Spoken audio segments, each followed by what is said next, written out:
Hi guys. Tonight we step quietly into the echoing heart of a medieval castle.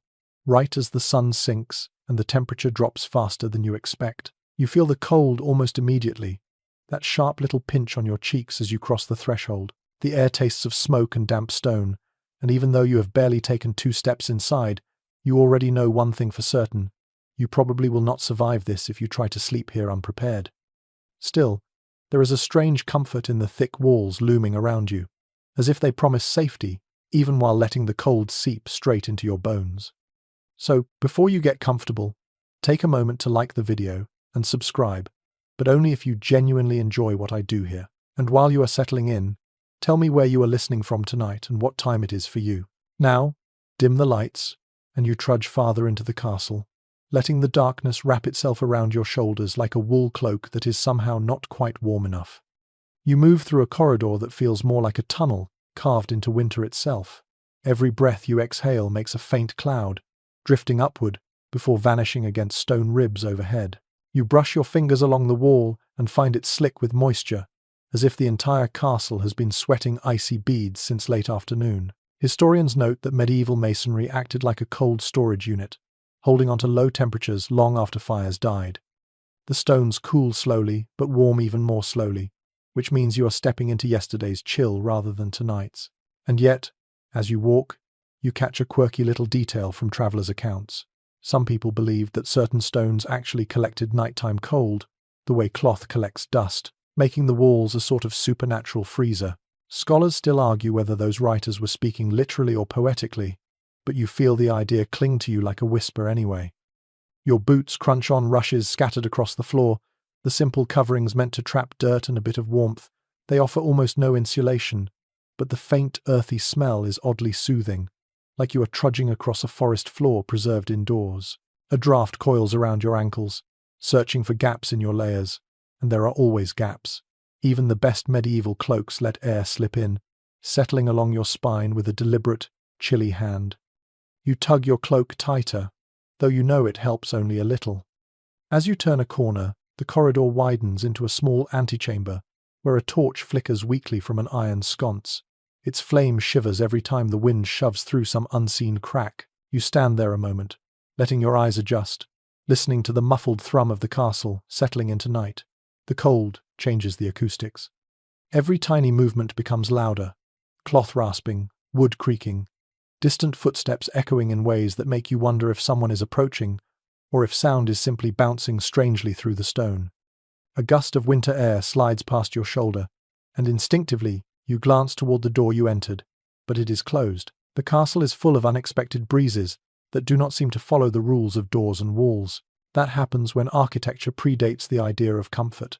Even with tapestries hung everywhere, the wind finds pathways, slipping through arrow slits, keyholes, and joints where stone meets timber. You imagine the countless nights when someone tried to block a draft with a cloak, a shield, or even a bench. A mainstream fact often mentioned in castle guides is that medieval builders did not prioritize airtight rooms. Ventilation mattered for smoke control, and warmth was considered a luxury rather than an architectural requirement. You walk on, following the torchlit trail deeper into the fortress. Outside, the world is drifting toward freezing darkness, and the walls relay that message faithfully. Your breath becomes heavier, your limbs slower, the way they do when the cold tries to convince your muscles to sleep before you are ready. You rub your hands together and wonder briefly how many people before you did the same ritual in this same corridor, trying to coax blood back into their fingers. A side door stands ajar, and curiosity nudges you inside. You step into what feels like a storage room for everyday items. Wooden barrels line one side, smelling faintly of dried herbs. Atop a shelf sits a stack of folded textiles that look soft until you touch them. They are coarse, stiff with age, and colder than the wall. You imagine them spread over a noble's bed or a servant's cot, offering a thin layer of warmth that never quite succeeds. Yet people cherish them. One fringe tidbit pops into your head. In some regions, families kept a single prized blanket, made from woven goat hair believed to trap warmth more effectively, almost like a medieval version of performance fabric. Whether it truly worked, or simply felt special, you cannot say. You step back into the corridor and continue toward a dim glow ahead. Your footsteps become slower, quieter, as if the castle expects reverence from anyone crossing into nighttime spaces. A subtle sound brushes your ears. It might be wind under a door, or it might be someone in the great hall tending the last embers of the fire. You follow the glow, drawn by the promise of even the faintest warmth. When you enter the great hall, you immediately sense the difference. The air is still cold, but there is a softness to it, a memory of heat that lingers like a sigh after a story ends. The central hearth holds a few stubborn coals, giving off a dull, reddish light. Smoke curls upward, through the vent high in the ceiling. You kneel beside the embers and hold your hands out, grateful for the mild warmth. It is the closest thing to comfort you have felt since arriving. You study the vast room. Long tables sit pushed aside, and abandoned cups glint faintly in the shadows. The silence is thick, but not empty. It carries the ghosts of conversation, feasts, and laughter. You picture dozens of people huddled around this hearth hours ago, soaking in as much heat as possible before retreating to their icy chambers. Historians debate whether the Great Hall was truly the warmest place or simply less cold than everywhere else. Whatever the truth, you feel how temporary warmth is in a castle like this. The moment the fire fades, the cold reclaims everything. As you rise from the hearth, a faint plume of your own breath drifts upward. You take one last look at the dim coals, feeling the weight of the night settle around you again. You know you will need to continue forward, deeper into the labyrinth of rooms and passageways, toward whatever sleeping spaces this castle holds. And as you walk away from the hearth, that fleeting memory of warmth clings to you like a promise that the night is survivable if you keep moving. You step away from the dying glow of the hearth and drift back into the corridor, letting the cold wrap itself around you again like a reminder that comfort is always temporary in a stone fortress. The air feels thicker here, as if every breath you take has been filtered through a damp cave before reaching your lungs. You slow your pace, letting your fingertips skim the uneven surface of the wall. It is strangely slick, and the moisture clings to your skin like chilled dew. You can almost feel the stones drawing heat out of you, the way metal steals warmth from bare hands. A well-established observation among castle specialists is that thick masonry acts as a natural refrigerator, staying cold even when fires roar elsewhere. As you venture deeper, you catch a whisper of air sliding through a crack that looks too small to matter. That is how drafts work in castles. They ignore logic and appear anywhere they please. You crouch for a moment, pressing your palm against the floor rushes. They are damp around the edges, giving off a faint scent of old straw and spilled ale. The smell drifts upward and settles around you like a reminder that this building has lived far longer than you have. You straighten slowly, adjusting your cloak as another drifting breeze coils around your ankles. The cold does not sting, it creeps. You continue down the hallway, watching your breath float in pale, ghost-like ribbons. The ceiling above you arches high enough to lose itself in darkness. The torchlight flickers in a trembling rhythm, giving everything a soft shimmer, like the castle is breathing shallowly, matching your pace. You turn toward a narrow doorway on your left and step inside a chamber that seems carved straight out of a glacier. The room is small and windowless, yet somehow windier than the corridor. You blink in surprise, then let out a soft laugh that echoes faintly around you. The air slips down your collar with a kind of mischievous glee. As you rub your arms to coax warmth back into your skin, you think about how people living here had to adapt. One curious little detail mentioned in travelers' notes hints that some castle residents believed a draught coming from the north wall carried the blessing of fresh mountain spirits. Whether that belief comforted them or simply distracted them, it speaks to the very human habit of giving meaning to discomfort. You step closer to the wall and rest your ear against it. You expect silence, but you hear a muted hum, almost like the sound of distant ocean waves. It is not water, of course. It is the wind slipping through unseen passages and cavities inside the stonework. Architectural historians have long noticed that many castles form accidental wind tunnels because of their layered building phases. You take a deep breath, letting the strange music of the walls settle your nerves. Then a thought drifts in. Researchers remain divided on how intentional medieval ventilation design truly was. Some argue that drafts were simply unfortunate accidents, while others think builders occasionally used them to control smoke or moisture. You smile slightly at this uncertainty, enjoying the idea that even modern experts cannot quite decode every quirk of these ancient walls. You move toward a wooden chest shoved against the far wall. Its iron hinges are frosted from the cold. You lift the lid, and a puff of stale, icy air brushes your face. Inside are wool scraps, a folded tunic, and a pair of heavy socks that have stiffened into the shape of whoever last wore them. You brush your fingertips along the wool and feel its uneven texture. The fibers scratch your skin, yet the thought of slipping them on warms you a little. These scraps remind you of how precious fabric once was. Textiles softened the harshness of stone, turning chambers like this into something barely hospitable. A soft crunch pulls your attention downward. You look at the floor and notice the rushes here are different. They seem rotted near the edges, almost merging with the damp stones beneath. You imagine the constant effort required to keep them fresh, an endless cycle of replacing, sweeping, and spreading. It is strange to think of these simple plants as early insulation, basic but necessary. You leave the small chamber and return to the corridor. Your footsteps echo lightly this time, as if the castle has accepted your presence. The cold sits heavily on your shoulders, but you keep moving. The next corner reveals a long, narrow passage that slopes upward. As you climb, the air grows sharper, cleaner, almost metallic in its chill. The tapestries here are sparse, just a few faded pieces, hanging crookedly, as though tired of their own weight. You pause beside one and let the fabric drift through your fingers. The threads feel cold and brittle, like they have been frozen since the first day they were hung. A faint thudding noise catches your attention. It could be a loose shutter banging against a window, or a servant carrying firewood 2 floors below. Sounds in castles rarely tell the truth about their origin. They travel in strange ways, bouncing through stone veins that twist and intersect like an underground river network. You listen for a moment longer and then resume walking, letting the echoes fade behind you. You reach the top of the passage and find yourself facing a cluster of small rooms arranged around a central pillar of stone. You step into one at random, finding a narrow slit window that admits a single blade of moonlight. You stand before it and press your face close. The outside air leaks in with astonishing force, sharp enough to sting your skin. You pull back quickly, realizing how relentless winter must have been for anyone sleeping near a window. You picture someone stuffing wool, moss, or old cloth into the gaps, hoping to tame the freezing air. It probably helped, but not enough. You linger in the room a bit longer, letting your eyes drift across the uneven stones. They glisten faintly where condensation has gathered. You run your palm across one and feel the cold cling to your skin like the stone refuses to let go. You imagine all the people who lived here, each leaving a little warmth behind that vanished the moment they stepped out. You draw in a steady breath, grounding yourself in the stillness of the moment.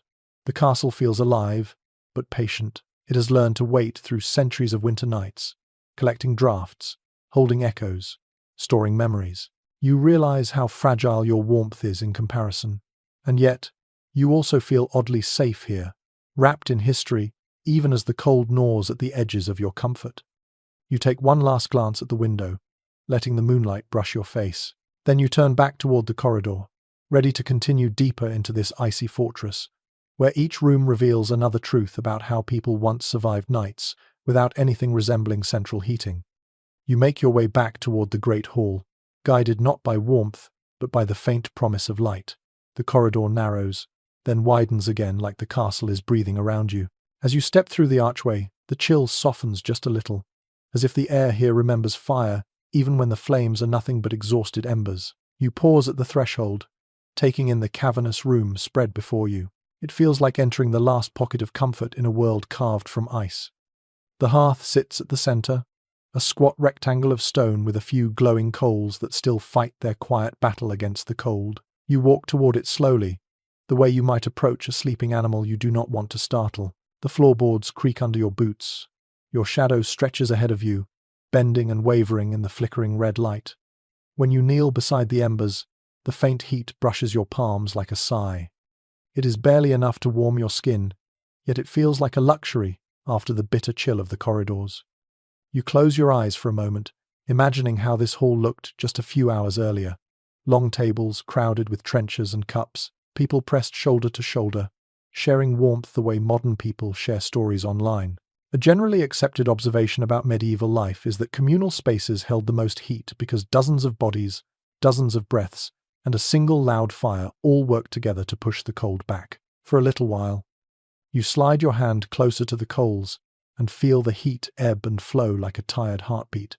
The warmth is vanishing quickly, slipping through the vent high above like smoke. One odd little anecdote from castle accounts mentions that some attendants would hover near the hearth long after the nobles were gone, using the last scraps of heat to warm stones they carried back to their rooms. These stones served as primitive bed warmers, tucked under blankets until they cooled again. You picture someone lifting a stone heated by these very embers centuries ago, cradling it like a fragile treasure. You rise, brushing ash from your fingertips, and let your gaze drift across the hall. The fire may be fading, but its influence lingers.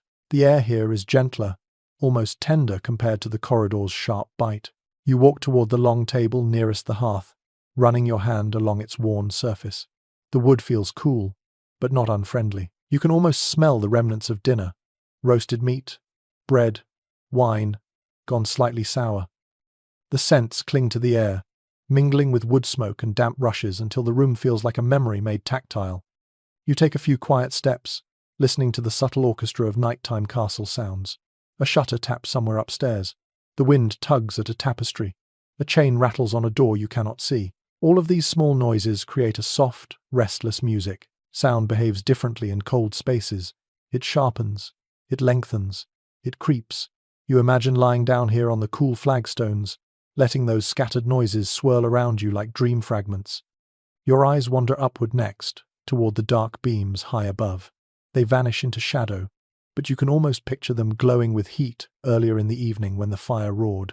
People would have gathered here, talking loudly to compete with the crackling blaze. Even laughter sounds warmer when there is a fire at your back. Castle logs and household accounts frequently note how the Great Hall served as the center of activity, but the truth is more nuanced. Some specialists argue that the hall was less a comfort zone and more a controlled environment, a place where warmth existed only temporarily and in limited supply. Others believe the hall could stay warm for hours with proper fire management. Scholars remain divided because surviving evidence paints a patchy picture, full of contradictions and gaps. You wander toward the corner where musicians once sat.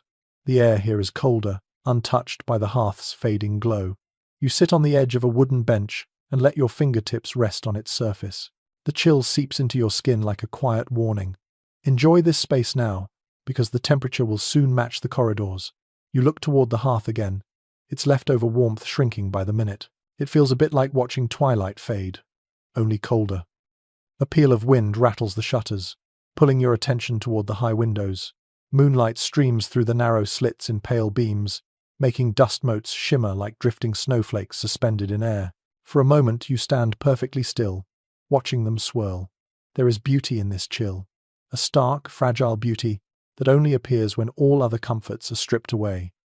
You walk around the room in slow circles, your boots scraping lightly against the rushes that coat the floor. They rustle faintly, releasing hints of herbs tucked among the straw. Lavender, bay, sweet woodruff. You inhale deeply and feel the scents warm your mind, even if your body remains cold. These herbs were not just for masking odor. Many households believed they deterred pests and soothed the spirit. One curious practice that appears in scattered household notes suggests that some stewards sprinkled crushed juniper near the hearth to keep evil spirits from slipping down the chimney. Whether anyone truly believed this or simply wanted the place to smell pleasant is impossible to say, but you let the idea linger as you breathe in the earthy perfume. You wander closer to the dais at the far end of the hall, where the lord and lady of the castle once dined. The elevation offered not just status but slightly better warmth, since heat rises even here. The carved chairs look stiff and regal, their surfaces gleaming in the dim light. You reach out and touch the armrest of the lord's seat. It is unexpectedly cold, colder than the bench you sat on earlier. You pull your cloak tighter and continue walking. Your footsteps echo faintly as you head back toward the center of the hall. You realize how much emptiness magnifies cold. When the crowds leave, the stone remembers the silence faster than the warmth. You feel the air cooling around you even as you move. The hearth sputters softly, its remaining coals shrinking into dull red beads. You crouch beside it once more, stretching your hands toward the faint heat.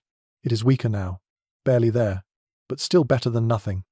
You picture the countless evenings when people crowded close to this spot, soaking up every scrap of warmth before retreating upstairs to their frigid bedchambers. The contrast between this room and those upper chambers must have been jarring, like stepping from a warm bath into midwinter air. That is why many lingered here as long as they could. You feel that same instinct tugging at you. Stay, just a little longer. Let the last glow of heat cling to your skin like a fading memory. But eventually you stand, allowing the final ember's warmth to drift behind you.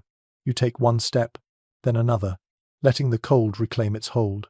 Your cloak rustles softly, your breath curls upward in the dim light, and the great hall watches you leave with a patience earned through centuries of winter nights. The corridor beyond waits, darker and colder than before, urging you to continue your journey into the castle's deepest chill. You step out of the great hall and drift toward a staircase that curves upward like a slow, deliberate gesture from the castle itself. The air tightens around you with each step, colder and thinner, as if the warmth from the hearth refuses to climb more than a few feet above the hall floor. You place your hand on the stone banister and instantly regret it. The surface bites your skin with the kind of cold that feels personal, almost offended that you dared touch it. You shake your fingers lightly, letting sensation creep back as you ascend. The stairwell opens into a corridor lined with doorways. Here, the atmosphere changes. It is quieter, more controlled, and somehow heavier. Sleeping arrangements in a castle always reflected social order, and you can feel that hierarchy settling around you like layers of invisible fabric. You stand at the center of the hallway, noticing how the rooms closest to the hearth below are larger, with thicker doors and tapestries that look heavier even in the gloom. You push open the first door on your right. The hinges sigh softly, as if relieved to move after a long day of stillness. Inside, you find a spacious chamber that must belong to someone of considerable status. The air is still cold, but not nearly as sharp as what you felt downstairs. A generally recognized detail about castle life is that nobles slept closer to heat sources, often directly above the great hall, so the rising warmth, however meager, could reach their floors. You can sense that slight advantage now. It is the difference between bitter cold and merely uncomfortable chill. You walk farther into the room. Moonlight slips through a narrow window, illuminating a large bed positioned near the inner wall.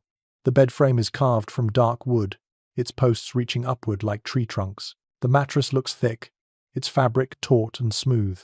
Fur covers are heaped near the foot, a casual abundance that feels indulgent compared to the thin blankets you saw earlier.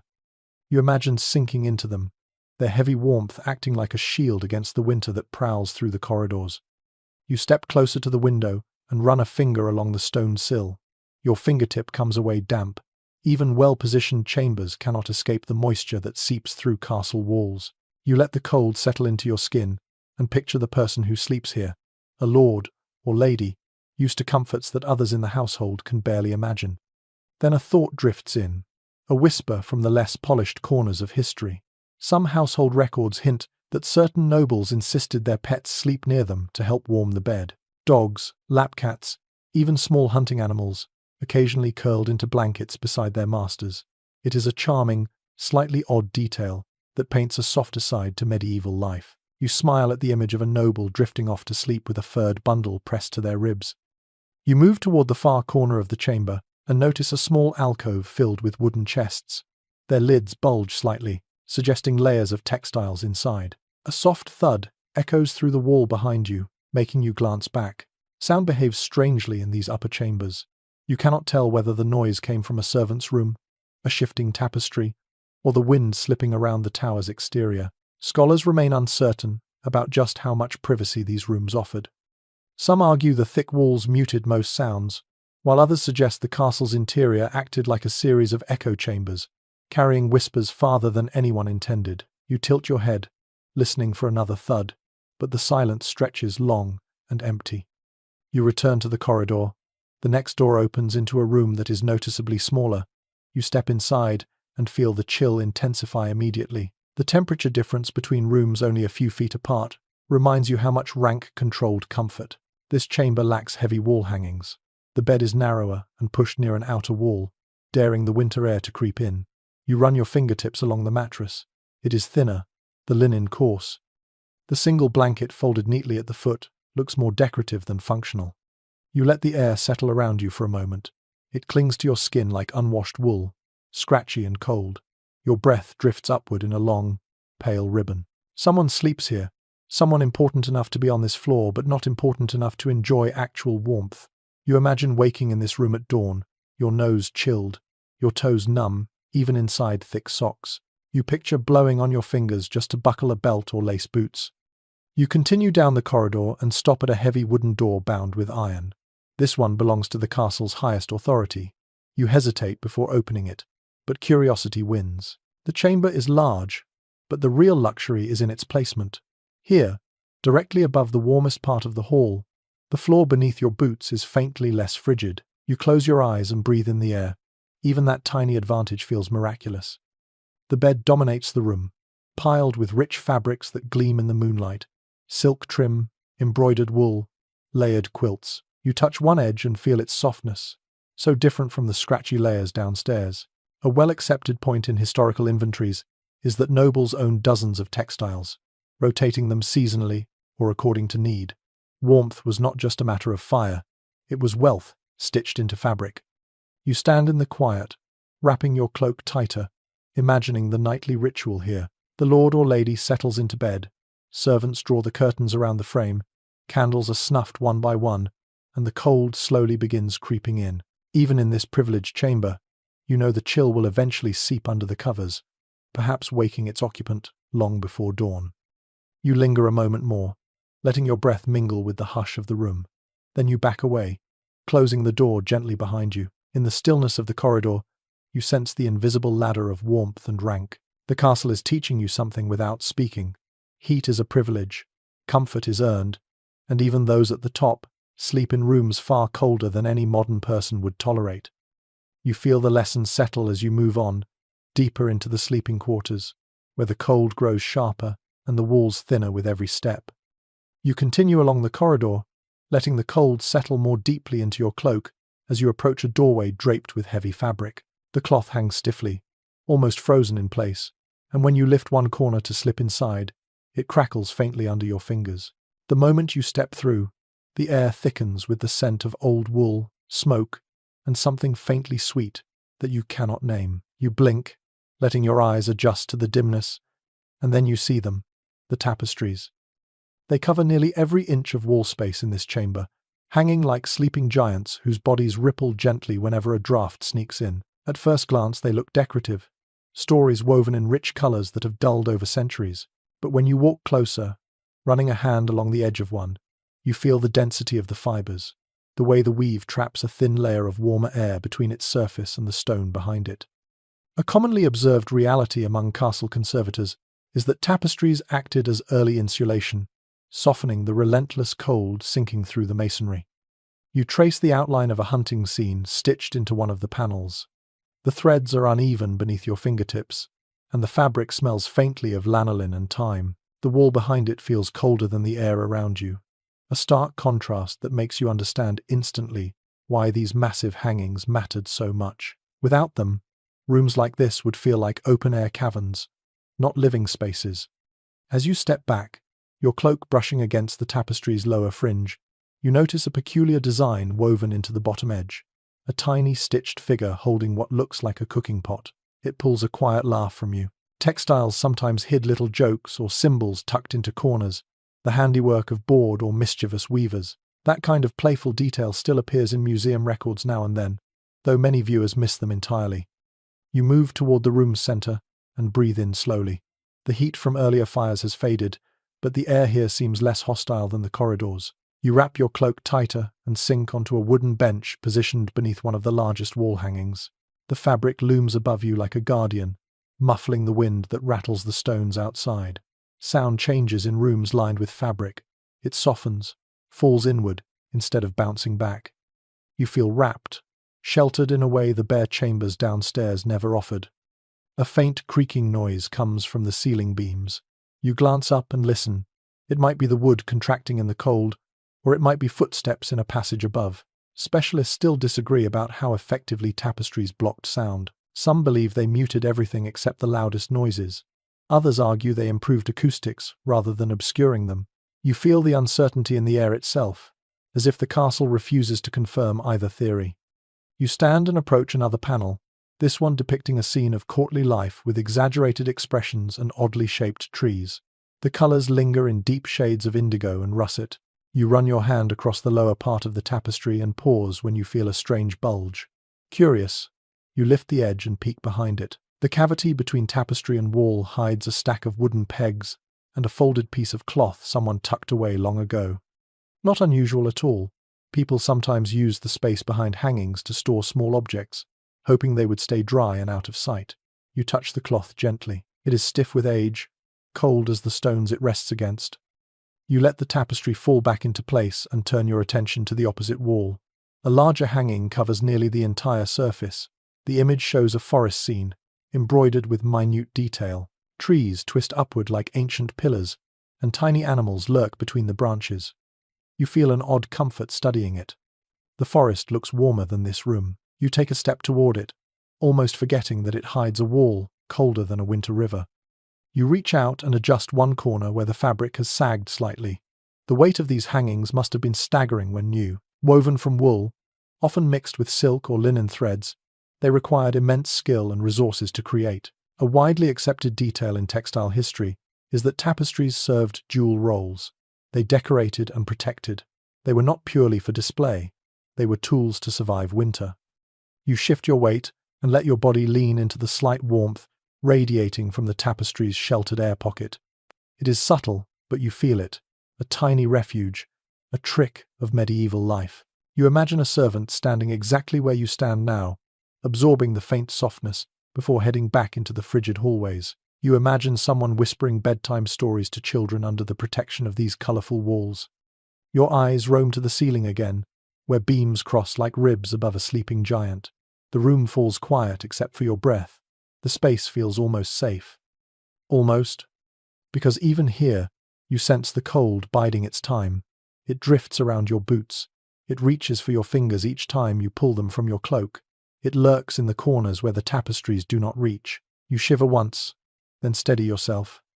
You begin walking along the room's perimeter, letting your fingertips glide over each tapestry as if greeting old friends. Under your touch, the fabric feels alive with stories, with human hands that wove warmth into every thread.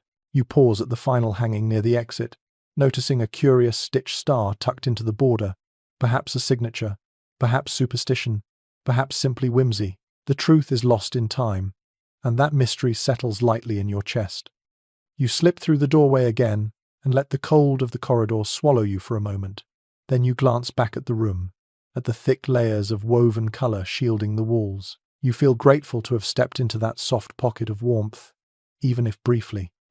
Now, you continue forward, ready to explore the next set of sleeping spaces and the strange comforts they held.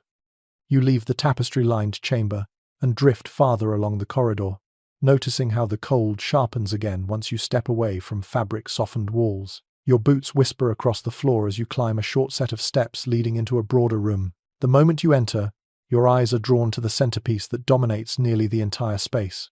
A bed so tall and imposing that it looks more like a throne lying down than a place to sleep. You approach it slowly, letting your fingertips trail along the carved wood of the bed frame. The posts rise almost to the ceiling, thick as tree trunks, and polished to a faint sheen. Every inch of the wood carries marks of craftsmanship, spirals, leaves, tiny figures with exaggerated features that watch you from the corners. A commonly noted point in medieval furniture studies is that beds were expensive status symbols, often worth more than other possessions combined. You can see why.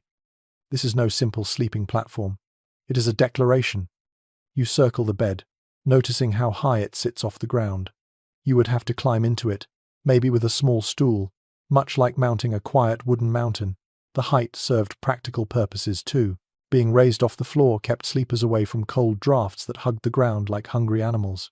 You test this theory by crouching low for a moment. Immediately, the cold gathers around your ankles, sharper, more aggressive than the air at standing level.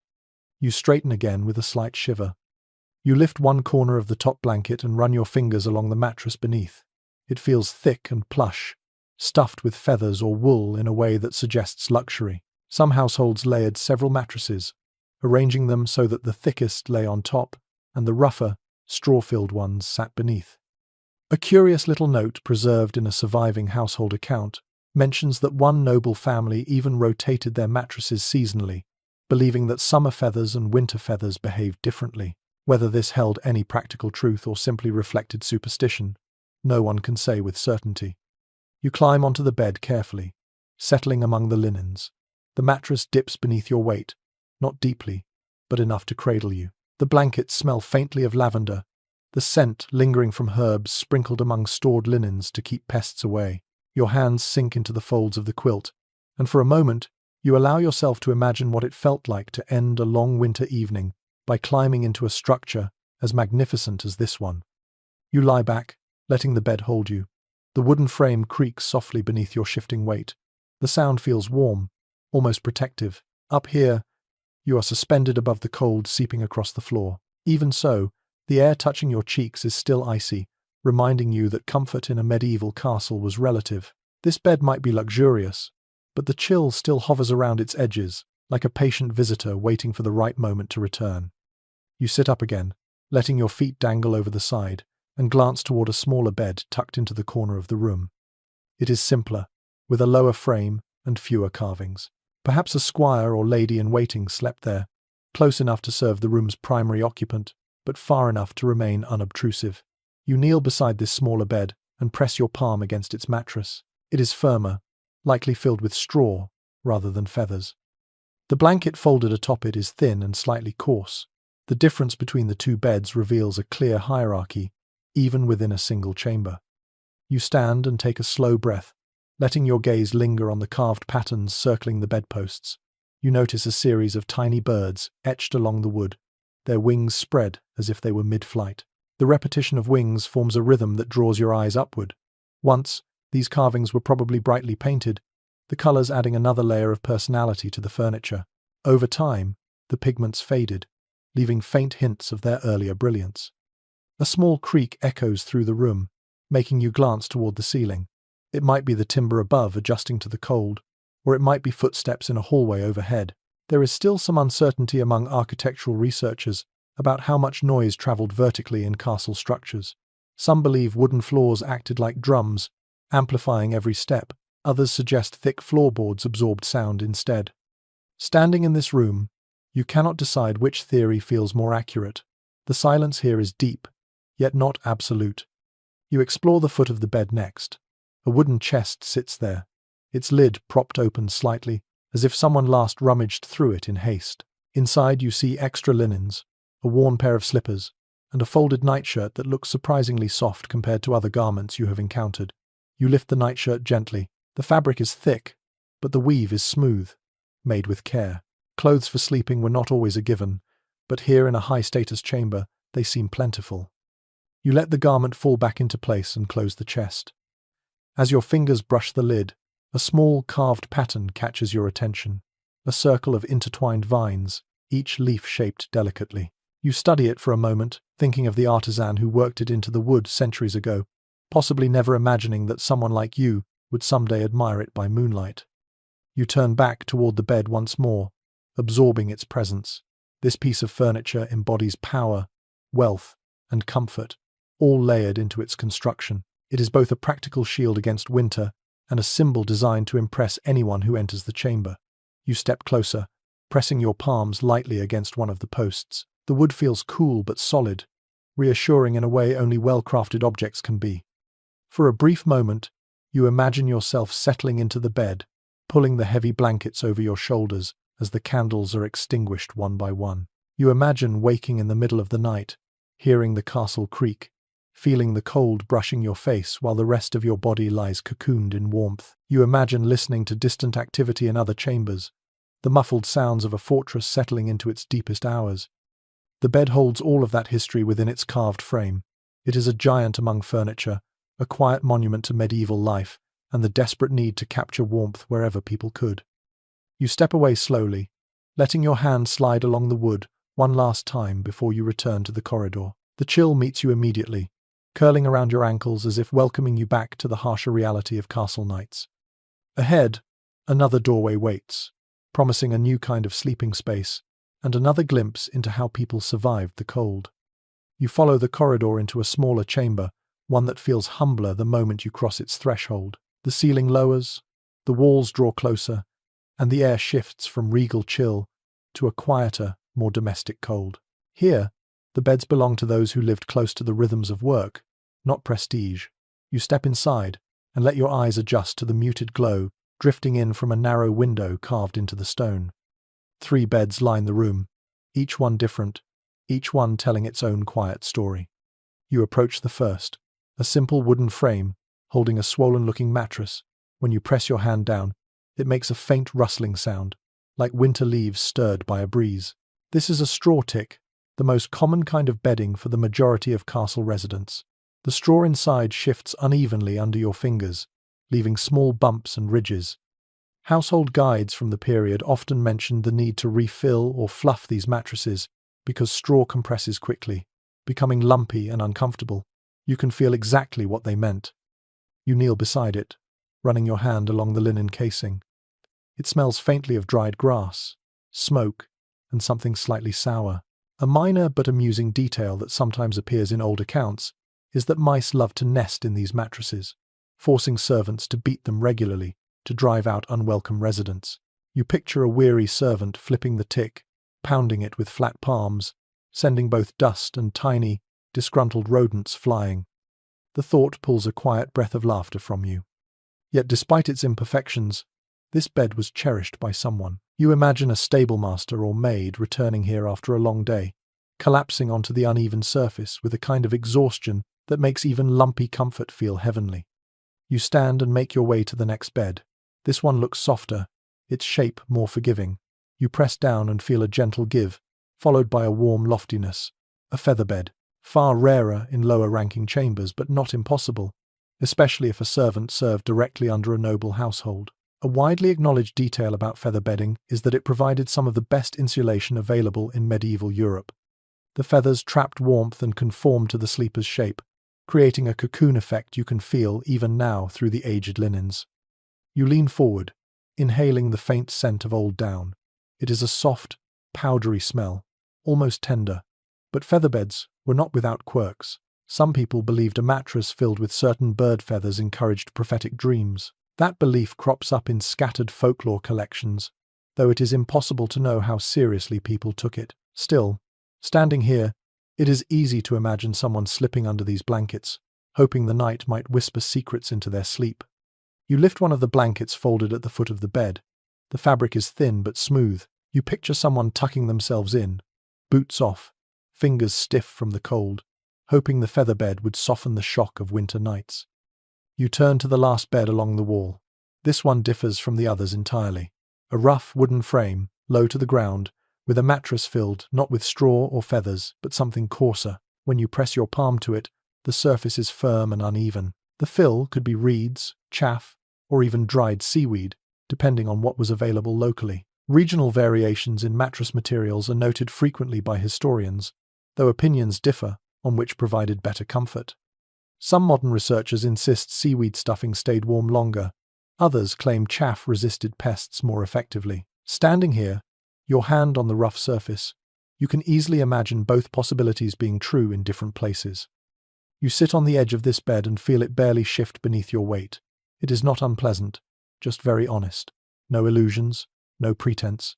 A bed built for someone who likely slept hard and woke early. You let your gaze drift around the room. Blankets are folded neatly. Shoes rest under the frames.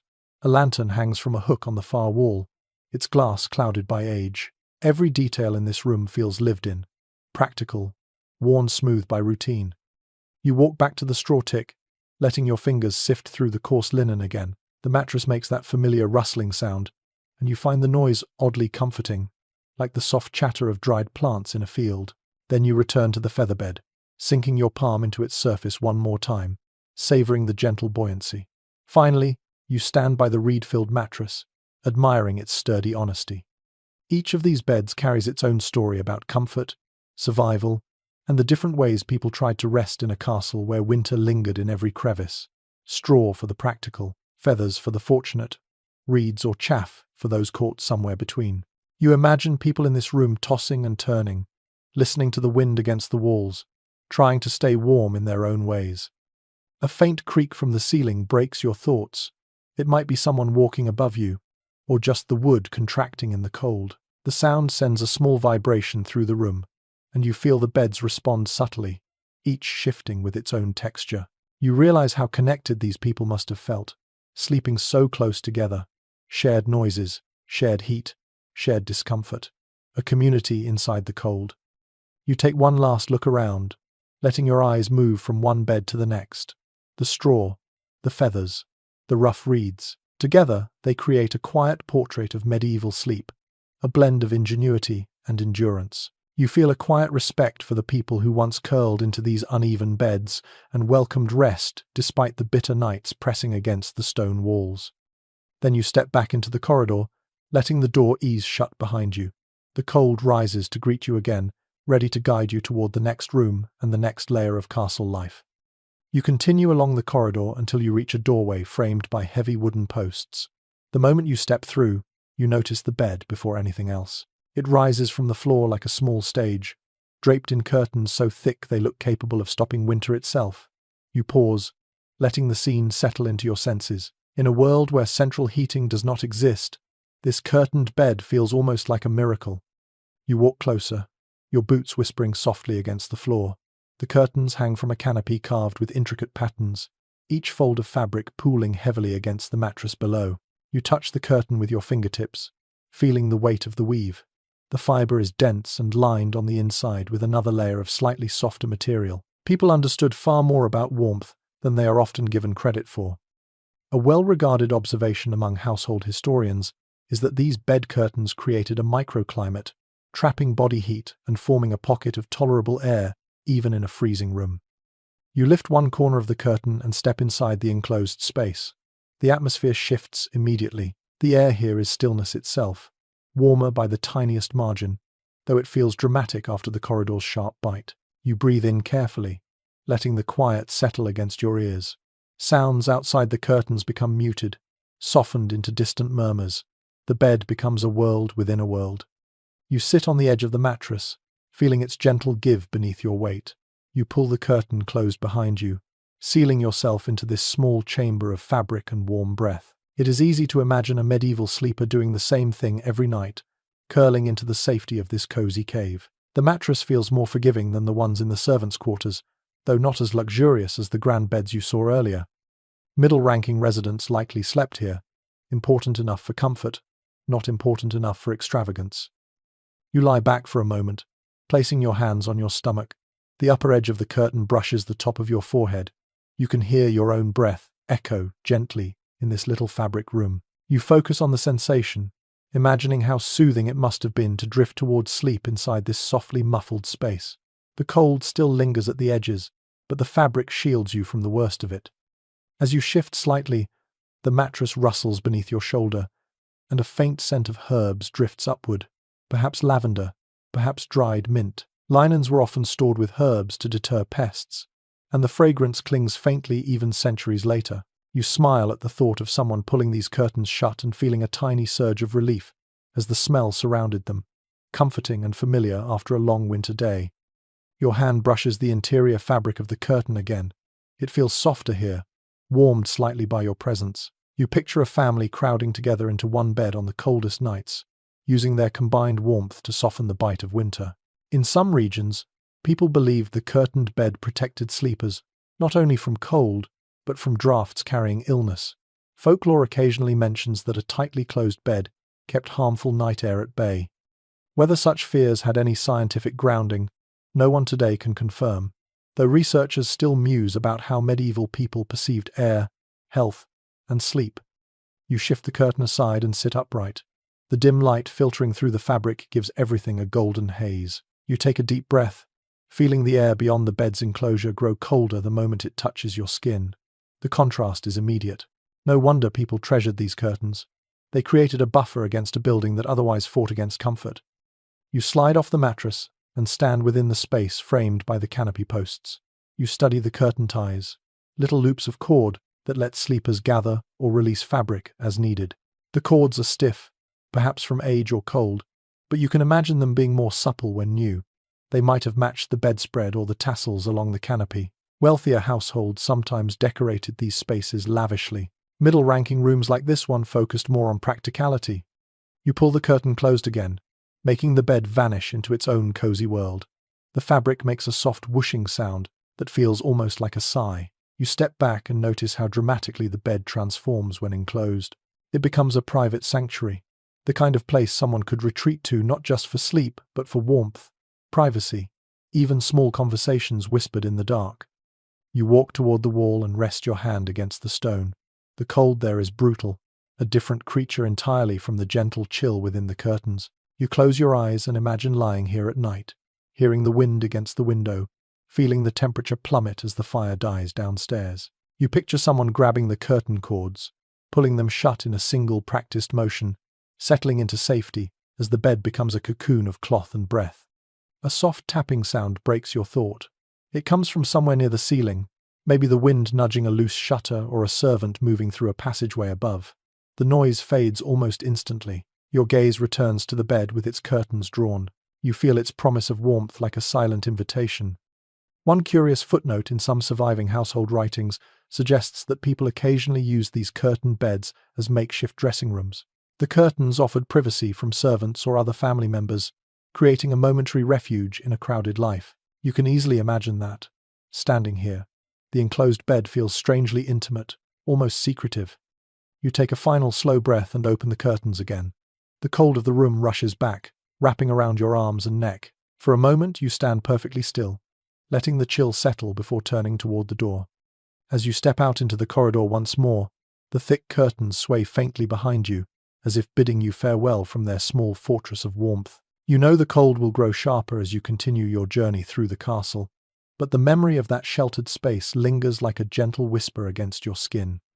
You step away from the curtained sanctuary of the last room and continue down the corridor, where the cold returns with renewed sharpness, curling around your boots like a prowling creature. The air feels denser here, quieter, as though you are moving deeper into the castle's winter core. When you turn into the next chamber, your eyes adjust slowly to a softer light, pooling near a cluster of low wooden chests.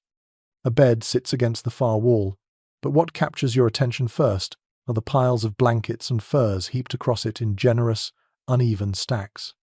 You walk toward the bed, feeling the floorboards shift faintly beneath you. The blankets spill over the mattress in layers of different colors and textures, a patchwork of survival stitched together from whatever materials the household could gather. You lift the first layer, a heavy woolen cover dyed in a muted reddish tone. The fabric feels coarse under your fingers, thick and sturdy. A widely acknowledged observation among experts on medieval textiles is that wool was valued above nearly all other fabrics for warmth. It holds heat, absorbs moisture without feeling wet, and lasts for years if treated well. As you drape the blanket back into place, you can easily imagine someone wrapping themselves tightly inside it as frost crept through the window slits. Beneath the wool lies another layer, thinner but softer, linen worn smooth by many winters of use. You run your hand along its cool surface. Linen does not offer much warmth, but when stacked under heavier fabrics, it adds comfort and prevents scratchiness. You smile faintly, thinking of how something so simple could feel luxurious on a bitter night. Your fingers then brush something entirely different. Fur, a tanned hide lined with thick, soft hair. You lift it slowly, sensing its unexpected weight. The fur smells faintly earthy, like a forest floor after rain. Even after all this time, it carries the ghost of the animal it once belonged to. The warmth trapped in fur is unmistakable. Hunters and households prized these pieces, using them to line bedding, cloaks, and sometimes even floors.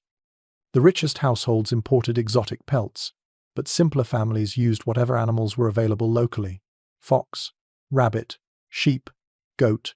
A few old household notes even mention villagers trading for ferret skins to create narrow strips of trim for blankets or cloaks. It seems strange, almost humorous, but resourcefulness shaped every corner of medieval life. You spread the fur across your arm and feel how quickly it warms to your skin. The sensation is comforting, like sinking into a nest. No wonder people layered these on top of their beds.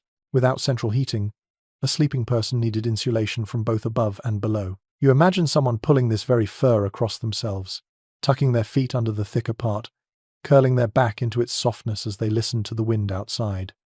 You place the fur back carefully and turn your attention to a stack of smaller covers in a nearby chest. When you open the lid, a faint smell of cedar drifts upward. Inside lie rolled pieces of cloth dyed deep green and faded blue. You unroll one and discover a surprisingly delicate coverlet made from woven hemp fibers. Its surface is rough but lightweight, and though it lacks the comforting thickness of wool, It adds one more barrier between a sleeper and the cold. A lesser-known detail that appears occasionally in rural inventories is that hemp bedding was popular in some regions because it dried quickly and resisted rot. You imagine servants shaking it out by the hearth to warm it before layering it onto the bed for the night. You let the fabric fall back into place, then cross to another chest near the foot of the bed. When you lift the lid, you find a scatter of small items, cloth scraps, patches, a needle case. Repairs were constant in a household like this. Blankets were valuable and too costly to discard. Someone sat here many nights patching worn corners and reinforcing seams that frayed under constant use. You touch one patch where the stitching is uneven, perhaps done by tired hands or in poor light. Somehow the imperfection makes it more human. You return to the bed and sink onto the edge of it, letting your weight settle into the layers. The mattress dips slightly beneath you, the blankets shifting in a soft rustle. You gather a corner of the fur into your lap and run your hand across it absently. The cold air around you softens the longer you sit among the fabrics, their insulating magic working even without a body beneath them. A faint tapping noise draws your attention toward the window. You stand and walk toward the narrow opening, where a small draft sneaks in with icy persistence. The shutters outside must be loose again. You rest your hand along the stone sill and feel its freezing bite. Even with thick bedding, sleeping near this window would be a nightly negotiation with the cold. You imagine someone pulling the bed farther from the wall on winter nights, or stacking extra blankets between the mattress and the outer edge to block the chill. A distant creak echoes from somewhere behind you, perhaps someone walking in a passage above, or a door shifting as the building settles. Scholars continue to debate how effective heavy blanket layering truly was compared to other warming methods. Some argue that piling more and more fabric eventually produced diminishing returns, trapping moisture rather than warmth. Others insist it created stratified pockets of heat that kept the sleeper warmer for longer. Standing here, surrounded by blankets thick enough to smother sound, you can imagine both arguments having merit. You lift the top wool blanket again, letting its weight settle across your forearms. The warmth it carries feels almost alive. You picture a medieval sleeper curling into these layers, adjusting them during the night, perhaps leaving an arm out for a moment before pulling it back under the covers in haste. You picture someone waking to add another layer when the chill became too much. You imagine the soft crackle of fur, the whisper of linen, the crunch of old wool shifting with small movements. You spread the blankets neatly again, smoothing the edges until the surface resembles rolling hills of fabric.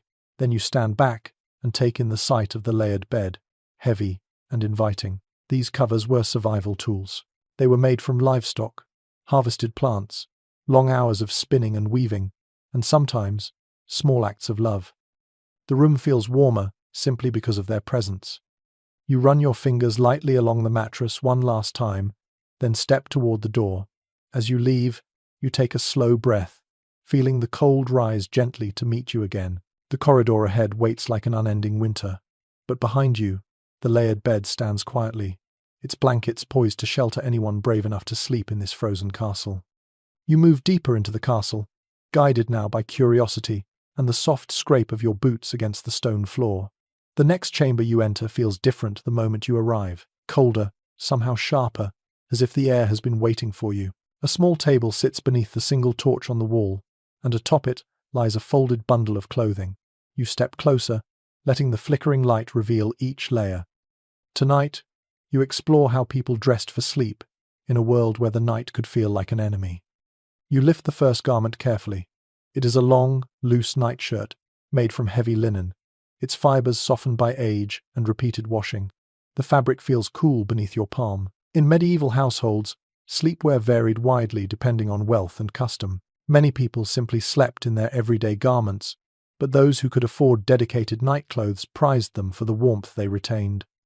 That detail appears frequently in surviving household accounts, a small reminder that nighttime clothing was a subtle luxury. You let the nightshirt fall across your arm, imagining the sensation of pulling it over your head on a frigid night. The cloth would cling to your skin at first like a cold handshake, but once warmed, it would trap heat close to the body. You picture someone shivering while hastily slipping it on, then exhaling as warmth finally gathered beneath the layers. Next, you reach for a small object resting beside the shirt, a woolen cap, soft, thick, and shaped like a gentle dome. You hold it in both hands, feeling the elasticity of the fibers.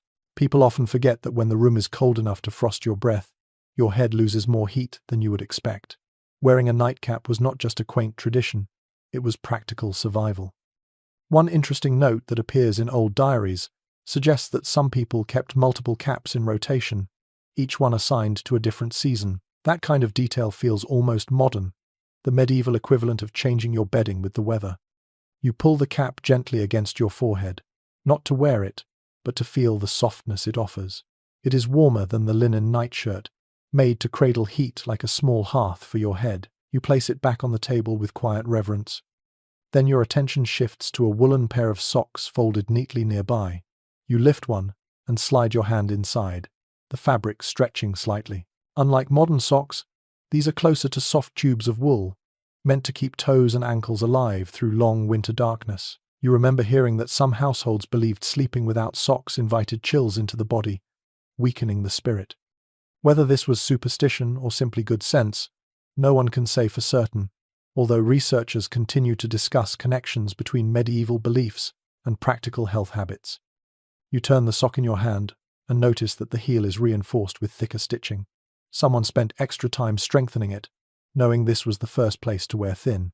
You picture a person sitting near the fire in the great hall, darning socks by poor candlelight, preparing for yet another night of cold floors and colder sheets. You set the sock down and examine the next layer, a woolen overshirt, thicker than the nightshirt and much heavier. It would have been worn on the coldest nights, the kind that pressed against walls like a living creature. You slip your arm inside the sleeve for a moment, and although the garment is old, the warmth it retains surprises you. The weave is dense, each thread spun with patience. Spinners and weavers in the Middle Ages understood cold intimately. Their craft was shaped by necessity. A soft sound behind you makes you glance toward the door. It might be wind curling through a gap in the stone. It might be footsteps in a passage above. Architectural experts continue to debate just how drafty these sleeping chambers truly were, but every step you take tonight suggests the answer leaned heavily toward very. You return your gaze to the clothes, reminded that warmth was crafted, layered, and guarded. You walk to a simple wooden chair in the corner of the room. Draped over it is a cloak, lighter than the outdoor version but still thick enough to keep in precious heat. You stroke the edge of the fabric. Cloaks doubled as blankets, wraps, and sometimes pillows. Sleeping curled beneath one was not unusual.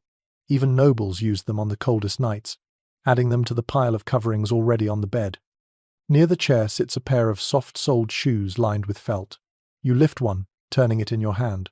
The felt is worn thin in places, but you imagine how it once cushioned feet, protecting them from the icy floors that seem to breathe cold upward like steam from winter earth. A small remark found in a surviving inventory lists these shoes as essential for late-night trips to the chamber pot. Standing here, feeling the chill beneath your boots, you have no trouble believing that. You return to the table and run your fingers slowly across the nightshirt and cap one more time. The clothing feels like a quiet conversation with someone who lived long before you. Their body warmed these garments. Their breath fogged the room's air. Their hands folded these fabrics by lamplight before sleep. You fold the nightshirt neatly, smoothing the fabric with your palm. Then you fold the cap, placing it atop the shirt with gentle care. For a moment, you picture yourself preparing for bed in this chamber. You imagine pulling the long shirt over your head, tying the cap snugly, slipping your feet into the warm socks before climbing under blankets layered high enough to muffle sound.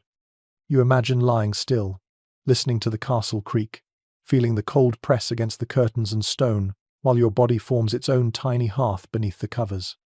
You close your eyes briefly, letting that sensation settle. A simple set of clothes becomes a shield against the night. When you step back into the corridor, the cold greets you again, but now you understand more clearly the quiet rituals people used to prepare themselves for its grasp. You pull your own imaginary layers tighter as you continue, curious about the next room, waiting in the castle's endless winter. You continue down the dim corridor until it bends gently to the right, and the air shifts again, this time tinged with a faint scent of smoke and warm metal. The smell draws you into a smaller chamber, lit by a single glowing ember in a wall sconce. The warmth here is fragile, fleeting, like a candle flame fighting a storm. You pause in the doorway, sensing that this room is devoted to something more ritualistic than sleep. Tonight, you learn how people tried to warm their bodies before climbing into those frigid beds. You step farther inside and let your fingers trail along a wooden table scattered with small objects. The first thing you notice is a hand-warming stone, smooth and palm-sized, resting near the edge. You pick it up. The stone is cold now, but heavy in a way that suggests it once held heat well. A commonly accepted detail among medieval household historians is that stones like this were placed near the hearth until they grew hot, then wrapped in cloth and carried around to radiate warmth for a short while. You imagine someone clutching this very stone tightly before bed, willing its heat to seep into their chilled fingers. You return the stone to the table and reach for the next item, a shallow ceramic bowl with soot lining its rim. Perhaps it held warm broth earlier. Food played as much a role in warmth as clothing or blankets. Drinking something hot before sleep helped raise the body's temperature for a brief but precious window. You tilt the bowl slightly and see where heat once stained the clay, a darker tone, a quiet memory of countless winter nights. A small wooden stool sits beside the table, and next to it lies a bundle of dried herbs tied together with rough string. You lift the bundle and inhale the scent. Rosemary, marjoram, mint. These herbs might have been thrown onto hot stones or dipped into warm oil to release comforting aromas. A curious little note from a medieval household guide once recommended warming hands by inhaling steam from an herb-infused bowl, claiming it encouraged vigor in the limbs. Whether this was practical wisdom or simply ritual, you feel the idea settle gently into your imagination. You move toward a small chest kept close to the outer wall. When you open it, you find what looks like a large wool wrap or shawl, thicker than usual. You unfold it carefully. The fabric smells faintly smoky, suggesting it was hung near the hearth earlier in the day to absorb heat before someone draped it over their shoulders. You imagine the wearer pulling it tight while stepping away from the fire, savoring the warmth it carried like a borrowed flame. A faint metallic clink distracts you. You turn and notice a small iron brazier tucked into a niche on the far side of the room. Its bowl is filled with cold ashes now, but the shape tells its story clearly. This brazier once held glowing coals carried from the kitchen or great hall. People would place their hands above it or stand close, letting heat bloom across their skin. You crouch beside it and brush your palm lightly across the rim. The iron feels cold enough to bite, a stark reminder of how quickly warmth dies when not fed by constant fuel. You sit on the stool, letting your hands rest on your knees, and picture the nightly routine of this room. Someone enters shivering, teeth clenched, rubbing their arms as they approach the brazier. Another warms stones near the coals. Someone else heats broth over a small flame. These small rituals formed a kind of choreography, each movement designed to chase cold away long enough for the body to settle into bed. Another thought drifts into your mind, a detail shared in a few old letters. Some people performed simple exercises before bed, pacing, stretching, even light jumping. Physical movement produced warmth, though it had to be done cautiously. Excess sweat on a winter night could be dangerous, cooling too quickly and leaving the sleeper colder than before. Historical researchers still discuss whether these routines were commonplace or limited to specific households. Evidence is scattered, but standing here, you can imagine someone working through gentle movements to persuade their body to warm itself. You lean closer to the brazier and glance at the thin vent carved into the wall just above it. The vent is narrow, almost hidden, but you feel the faint draft pushing through it. The outer air slips in like a warning. Fires and coals warmed the body, but they brought danger as well. Smoke, sparks, suffocating fumes. You imagine someone carefully tending the brazier, knowing too much heat could lead to breathlessness, while too little left the room freezing. You rise from the stool and drift to the far corner, where a wooden bucket sits half filled with warm water that has long since cooled. You dip your fingertips inside. The water is barely lukewarm, but you sense how soothing it must have felt earlier. Washing the face and hands with warm water before bed was a comfort, especially when the castle's winter air left skin stiff and tender. One small anecdote recorded in a noblewoman's diary mentions warming the hands in water steeped with rose petals to calm the mind before sleep. Whether such moments were widespread or unique indulgences remains uncertain, but the image lingers sweetly. You wrap the wool shawl around your shoulders for a moment, letting its smoky scent fill your senses. The air outside the fabric feels colder immediately, reinforcing how vital these small warming practices were. Without them, the body might enter bed too cold, making sleep a long and miserable process. You gently fold the shawl and place it back into the chest. Then you pick up the hand-warming stone one more time, weighing it in your palm. Even cold, it feels purposeful. You imagine the quiet footsteps of someone long ago, padding their way from this room to their bedchamber, clutching a warmed stone, or wrapped in a still hot shawl, determined to trap every drop of heat they could muster. You picture the castle at night alive with tiny pockets of warmth, flickering embers of human resilience scattered through a sea of cold stone. When you finally step out into the corridor again, the chill rises to meet you with familiar insistence, but you move lightly now, warmed by the knowledge of these ancient rituals. You can almost feel a phantom heat on your palms as you continue forward, ready to discover the next challenge of sleeping inside this frozen fortress.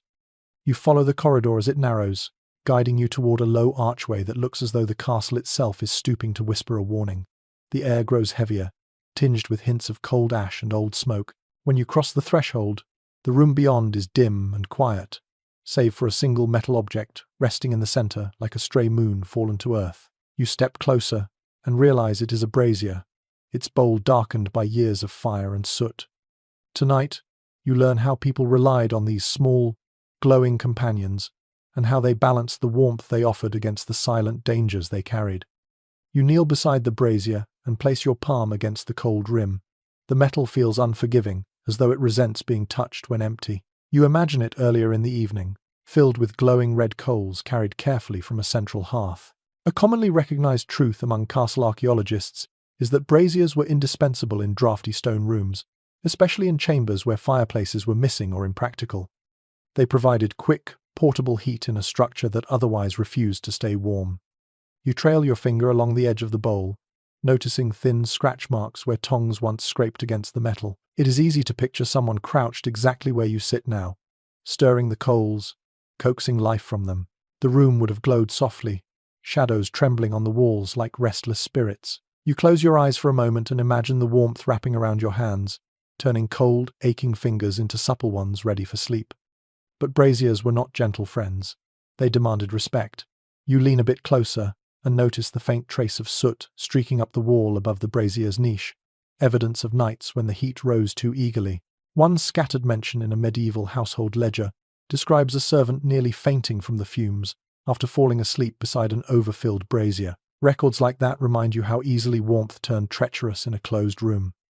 Hot coals consumed air, producing fumes that became dangerous without proper ventilation. You lift the brazier slightly, feeling the weight of its iron body. It is surprisingly heavy. You set it down with care and glance toward a carved stone vent near the ceiling. The vent looks narrow, barely wide enough for a draft to slip through. Some historians argue that such vents were purposely placed to help circulate air for braziers. Others claim these openings were simply structural quirks rather than intentional features. Both arguments make sense. You can feel the faint draw of outside air brushing the top of your head, a reminder of the precarious balance between heat and breath in a windowless room. You rise and walk to a low shelf holding tools once used to manage these small fires. A pair of iron tongs lies beside a shallow wooden box filled with charcoal pieces. You lift the tongs, testing their weight. They feel solid in your grip, the edges worn smooth from frequent use. You imagine someone using them to arrange coals late at night, shaping glowing embers into a pattern that would last until morning. People depended on their skill at managing fire, understanding instinctively how much heat was enough and how much would be too much. Next to the tongs sits a shallow clay dish, its rim darkened with soot. Perhaps it once held sand for extinguishing coals safely. You run your thumb along the edge and picture a quiet, nightly ritual. Someone leaning over the brazier, sprinkling sand to smother the flame, watching the glow fade slowly. A tiny, practical act that prevented catastrophic sparks in a wooden-floored room. After all, even a small ember could drift and catch the hem of a curtain or a bed hanging. More than one medieval fire is believed to have started from a brazier left unattended. You glance at the far corner of the room, where a small pile of singed cloth sits, crumpled and forgotten. The fabric is stiff with soot, edges curled and blackened. Perhaps it brushed too close to a brazier long ago. It reminds you that warmth in a castle was not free. It always came with risk. Even the safest-looking embers could betray their keeper. You walk toward a wooden bench set against the wall and sit, pulling your cloak tighter. From here, the room feels both intimate and ominous. You can imagine a traveler or servant huddled here at night, stretching cold hands toward the glowing bowl, while listening to wind howl through unseen cracks. The brazier would cast a circle of golden light that felt protective, even comforting. though its warmth never extended very far. Beyond that circle, the room would remain frozen, watching silently from the shadows. A soft scraping noise above your head makes you look upward, perhaps a beam shifting as the castle cools, or someone crossing a passage overhead. Noise behaves strangely in old stone buildings.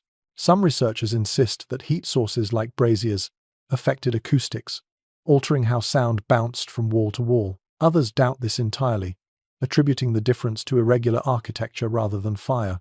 Listening now, you cannot decide which idea feels more convincing. The sounds seem distant yet immediate, concealed yet present. You stand again and move toward the room's only window slit. A faint breeze slips through, carrying the raw smell of cold night air. The draft chills your cheek instantly. Still, without that small opening, this brazier would have been far more dangerous when lit. You rest your fingertips against the sill and feel the stone's icy steadiness. It seems strange that a tiny trickle of freezing wind could be the very thing that saved lives during the long winter nights. You turn back toward the brazier, imagining it blazing with orange fire. You picture someone warming their feet above it, their breath fogging the air as they whisper a short prayer for warmth to last until morning. People relied on these small flames with a kind of trust that bordered on hope. Hope that the coals would glow long enough. Hope that the fumes would drift upward rather than settle downward. Hope that the metal bowl would not tip, the sparks would not fly, the danger would not wake while they slept. You crouch beside the brazier once more and place your hand on the cool metal. For a moment, you almost feel phantom warmth inside it, as though memory had left a trace. Then you rise slowly, letting the cold swallow your hand again. Before leaving, you lift the shawl hanging from a nearby peg and shake it gently. A soft cloud of dust rises, glimmering briefly in the lantern light. Perhaps someone once held this shawl close while tending the brazier, shielding their shoulders from the cold as they worked. You drape it across the peg again and turn toward the door. The corridor greets you with an immediate chill, sharper after the imagined warmth. You take one last look at the dim room behind you, the brazier resting like a dormant guardian. Even cold, it seems alive with memory. You exhale softly, letting your breath curl upward, and continue forward, ready to discover the next tool people used to wrestle warmth from the frozen nights of this ancient castle. You continue deeper into the castle until the corridor curves and opens into a narrower chamber that feels almost strangely intimate. The air carries a faint metallic sweetness, the kind of scent that clings to objects repeatedly heated and cooled. When your eyes adjust to the dim light, you see it resting on a low table near the bed, a long-handled brass pan with a hinged lid and a soot-darkened bottom. Tonight, you learn how this simple yet ingenious device transformed icy sheets into something a little more bearable. You step closer until you can see the faint patterns etched into the handle. The metal is cold now, but as you brush your fingertips across it, you can almost imagine the warmth it once carried. You lift the warming pan gently. It has more weight than you expected, heavy enough to feel solid but light enough to move easily beneath linens. A well-known detail from domestic inventories is that warming pans appeared in wealthier households by the late medieval period, their use spreading gradually as metalworking improved. You open the lid and find a shallow compartment meant to hold glowing coals or hot embers. You imagine the ritual clearly, a servant taking this pan to the great hall's hearth, filling it with coals, closing the lid, and then hurrying back before the heat dimmed. You picture the faint orange glow behind the perforated metal holes, the quiet rattle of coals shifting as the pan moved. You feel the forgotten weight of that responsibility bringing warmth, not too hot to scorch the sheets, but hot enough to chase the cold from the bed. You lower the pan and slide it across the mattress in a gentle arc. Even cold, it glides smoothly, its rounded bottom polished by years of movement. The motion releases a small whisper of dust from the bedding, a reminder of how this object once danced nightly beneath the covers. It warms your imagination to think of the moment someone slipped into bed afterward and felt, even briefly, the luxury of heated sheets. In a castle where winter clung to every stone, that must have felt like pure magic. A faint clank echoes from the pan's hinge as you close the lid again. It makes you pause. Some people believed that a warming pan used too often could ruin the mattress, claiming it dried the feathers or scorched the straw. A curious little mention in a scattered collection of manor letters even describes a steward scolding a servant for leaving the pan too long in one spot, claiming it made the feathers smell of burnt feathers and bitterness. Whether this was exaggeration or genuine trouble, The idea lingers with a strangely vivid charm. You place the pan gently back on the table and notice a small cloth pouch resting beside it. When you open it, you find a handful of dried herbs, lavender, perhaps chamomile, maybe even crushed wormwood. People sometimes placed scented sachets inside the warming pan, hoping the heat would release a gentle fragrance through the sheets. You lift the pouch to your nose and inhale. The scent is faint now, like a memory wishing to stay alive. It mingles with the cold air and settles in your mind as something sweet and comforting. You drift toward the bed and lift the edge of the top blanket. A small chill rolls across your hand. Even with thick layers, the bed never truly escapes the night's cold. You imagine someone standing here, lifting these same blankets, preparing the bed for their lord or lady. Their hands must have moved quickly, sliding the warming pan back and forth, making sure not to let the hot metal touch the sheets too long. They would have ducked around the bed in practiced motions, letting the warmth seep through linen and wool until the cold finally loosened its grip. You sit gingerly on the mattress and press your palm flat against the surface. It feels firm, but inviting. You can almost sense the ghost of residual heat, though it is only your imagination shaping comfort out of chill. You stretch your legs for a moment and picture yourself slipping under the blankets after the pan has passed beneath them. The idea sends a gentle wave of warmth through your thoughts, your toes curling into sheets that feel warm instead of icy, your breath softening as the bed welcomes you. That single moment of comfort might have been enough to make the rest of the night bearable. A quiet creak interrupts your reverie. It comes from somewhere above, perhaps a wooden beam contracting as the air cools further. You tilt your head and listen. The sound vibrates through the walls faintly. Scholars discussing domestic routines still puzzle over how often servants used warming pans in everyday life. Some argue they were reserved for nobility and special guests, while others suggest they appeared in many households, especially those with colder climates. Without complete records, the debate stays unresolved, like so many details of castle living lost to time. You let the silence settle again and then stand, gazing across the room. A coal scuttle sits near the table, its interior stained with soot. You lift it and imagine someone shoveling small pieces of glowing fuel into it, balanced carefully to avoid spilling sparks. The scuttle itself feels cold, but you can easily imagine the heat it once carried, the urgency with which its bearer moved through dark halls so that the bed would be warm when needed. You set the scuttle down and return to the warming pan, laying your hand across the lid one more time. The metal feels like the memory of warmth made solid.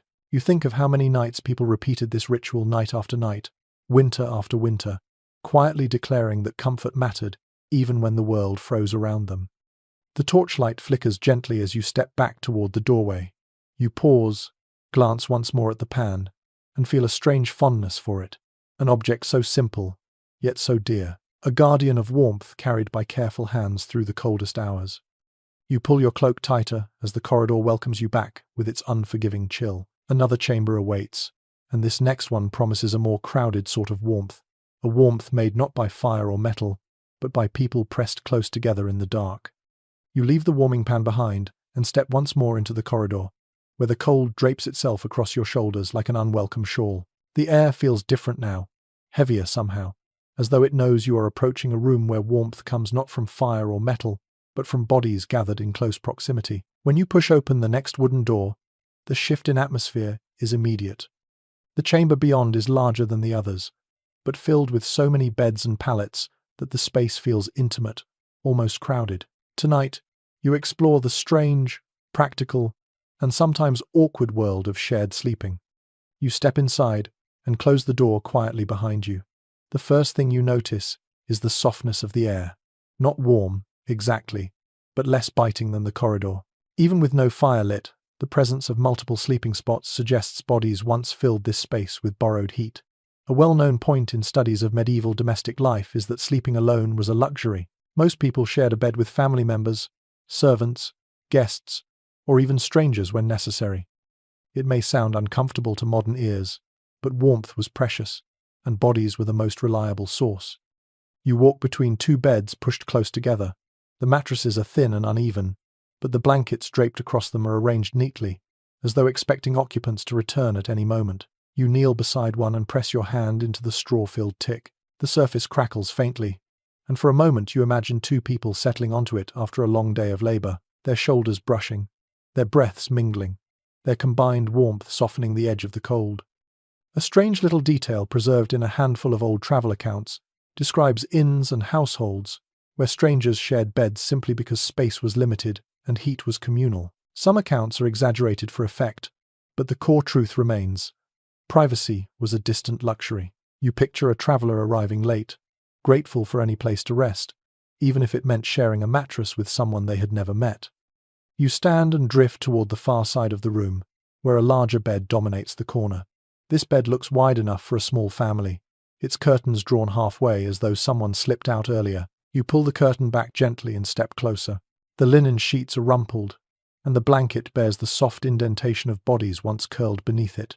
You sit on the edge and let your gaze wander across the room. You imagine a mother and her children sleeping here, arranged like pieces of a tiny constellation. The smallest, tucked near the warmest spot, the older ones clustered at the edges. A shared bed like this would have been filled with whispered stories, restless turning, the gentle rhythm of breathing, and the occasional elbow or knee jabbed in the dark. Yet it also carried an undeniable sense of safety. In a world of drafty stone and unpredictable cold, closeness meant survival. You run your fingertips across the blanket, noticing where the fabric has worn thin at the center. That is where bodies pressed closest. That is where warmth pooled like a precious resource. Some households even rotated sleeping positions to ensure everyone received the benefit of shared heat. You imagine the nightly dance of shifting blankets, adjusting limbs, and murmured reassurances in the dark. A soft groan escapes the wooden beam overhead as the building settles. You pause and listen. The sound echoes faintly through the chamber, mingling with the imagined breathing of those who once slept here.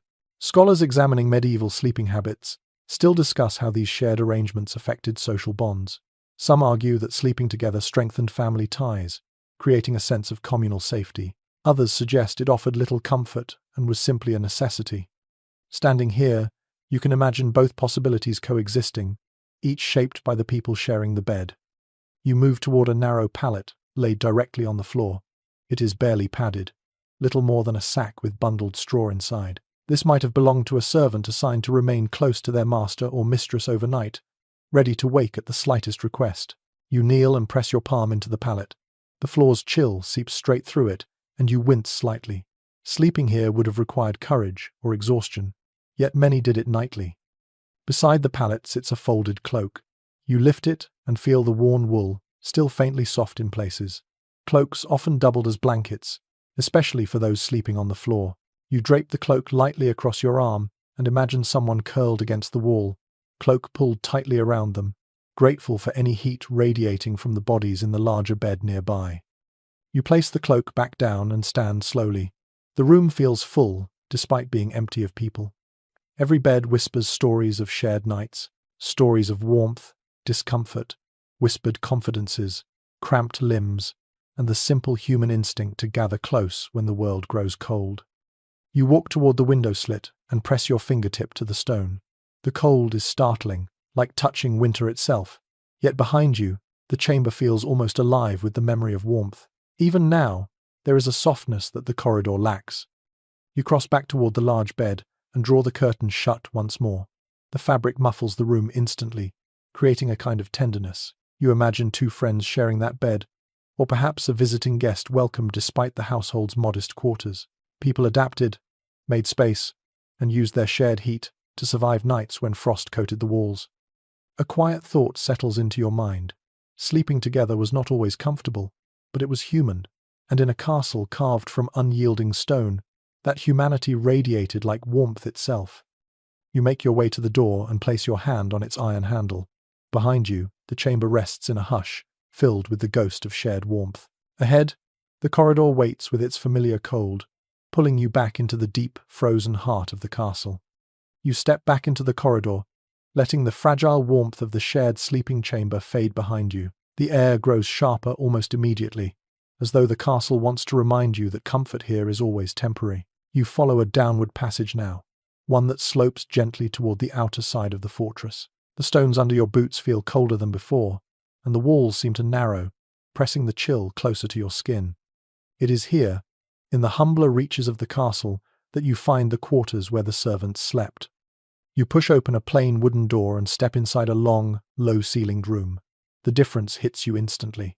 No tapestries soften the walls, no curtain-draped beds offer pockets of warmth.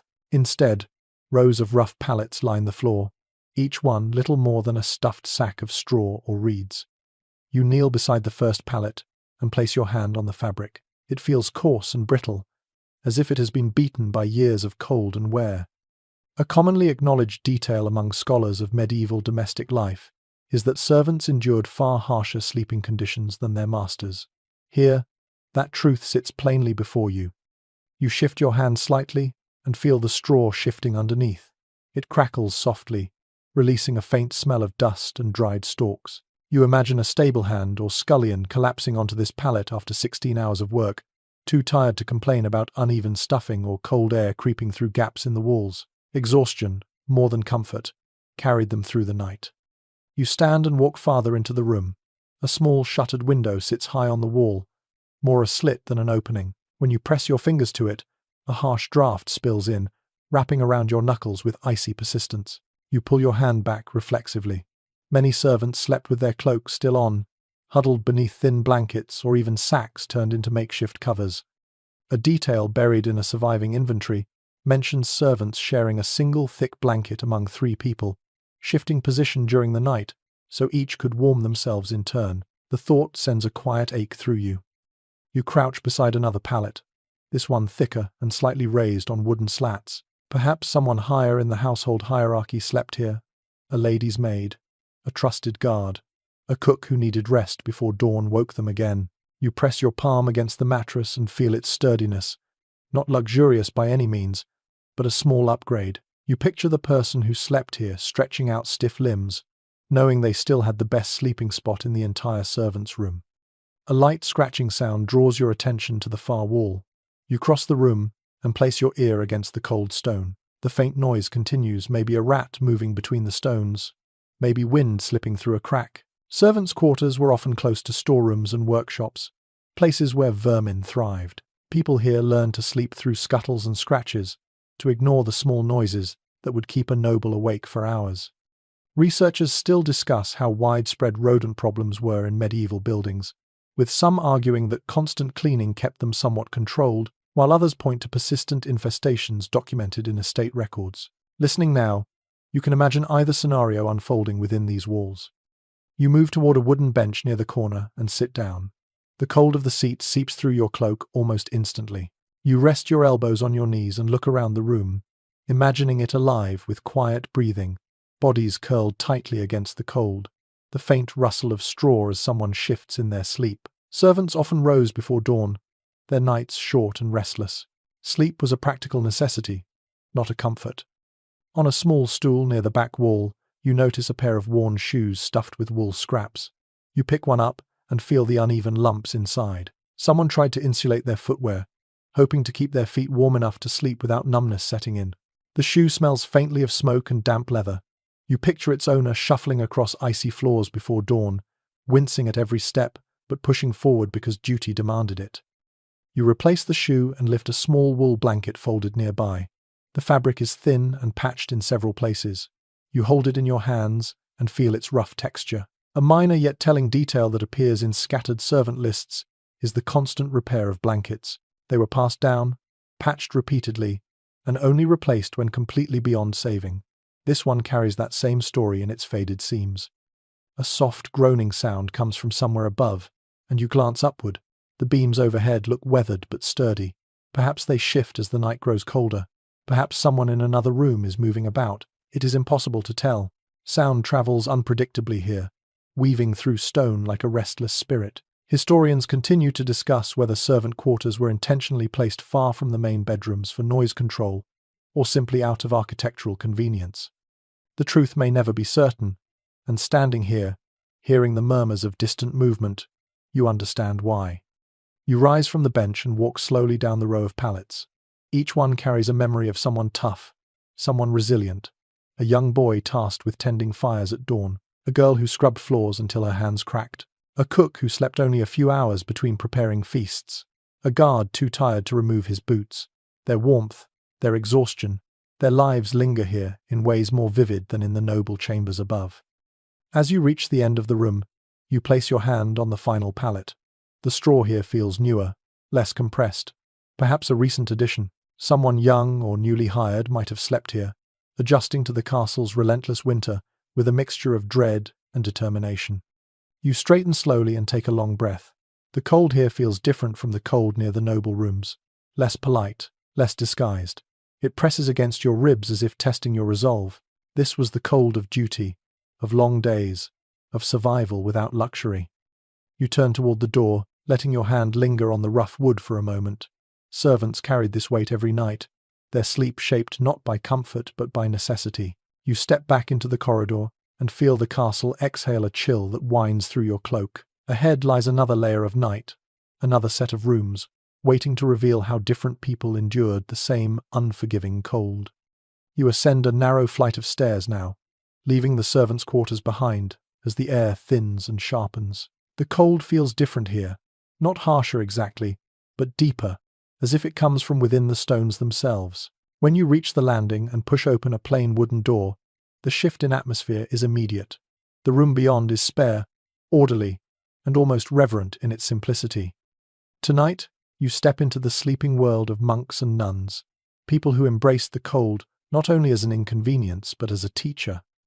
You move quietly, as though afraid to disturb the stillness.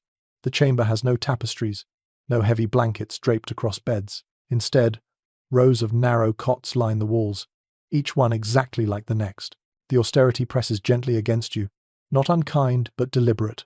A commonly accepted point among scholars of monastic life is that religious communities prioritized spiritual discipline over physical comfort. Warming fires were tightly controlled, personal luxuries discouraged. Cold was part of the daily rhythm. You kneel beside the first cot. The mattress is thin, filled with straw that feels tightly packed under your palm. The linen covering it smells faintly of herbs and clean air. The blanket folded at the foot is surprisingly modest, a single layer of wool with little embellishment. You imagine a monk lying here in winter, his body curled slightly under the weight of prayer and labor. Sleep, for him, was a pause, not a retreat. You stand and walk toward the tall, narrow window at the far end of the room. Frost rims the edges, catching moonlight in silver patterns. You press your fingers lightly against the glassless opening, and the cold rushes through, biting quickly. In some monasteries, windows like this were left intentionally open to remind residents of the world's harshness. You pull your hand back, imagining a line of robed figures settling into bed at sunset, accepting the cold as part of their devotion. A small wooden stool sits near one of the cots. On it rests a folded garment, a thick wool robe, plain but warm. You lift it carefully. The fabric is coarse, woven to last rather than to comfort. It feels heavy in your hands, grounding. A curious little observation found in a few monastic records hints that some communities allowed extra layers during exceptionally harsh winters, but others adhered strictly to their rules, believing that enduring cold strengthened humility and discipline. You lower the robe, feeling a subtle ache for the people who once trusted endurance more than warmth. You move toward the opposite wall and notice a small alcove that holds a single candle holder. The candle within is short and thick, its wick long extinguished. You touch the wax. It is cold, smooth, and slightly dusty. Light in these rooms was limited, often extinguished soon after evening prayers. Imagine lying here, hearing the wind slip through cracks, feeling the darkness settle without resistance. You can almost hear quiet breathing, the rustle of robes as bodies shifted beneath thin blankets, the subtle collective exhale of an entire community surrendering to night. A soft creak cuts through the quiet. You glance upward. The wooden beams overhead shift with the temperature, murmuring like an old choir. Sound in monastic spaces carried differently. Some researchers argue that the uniformity of the architecture created a strangely amplified silence, where every small noise seemed magnified. Others suggest that the cold dulled sound, making the nights deeper and quieter. Standing here, you feel torn between both ideas, the chamber holding its secrets like a closed book. You approach another cot and sit gently at its edge.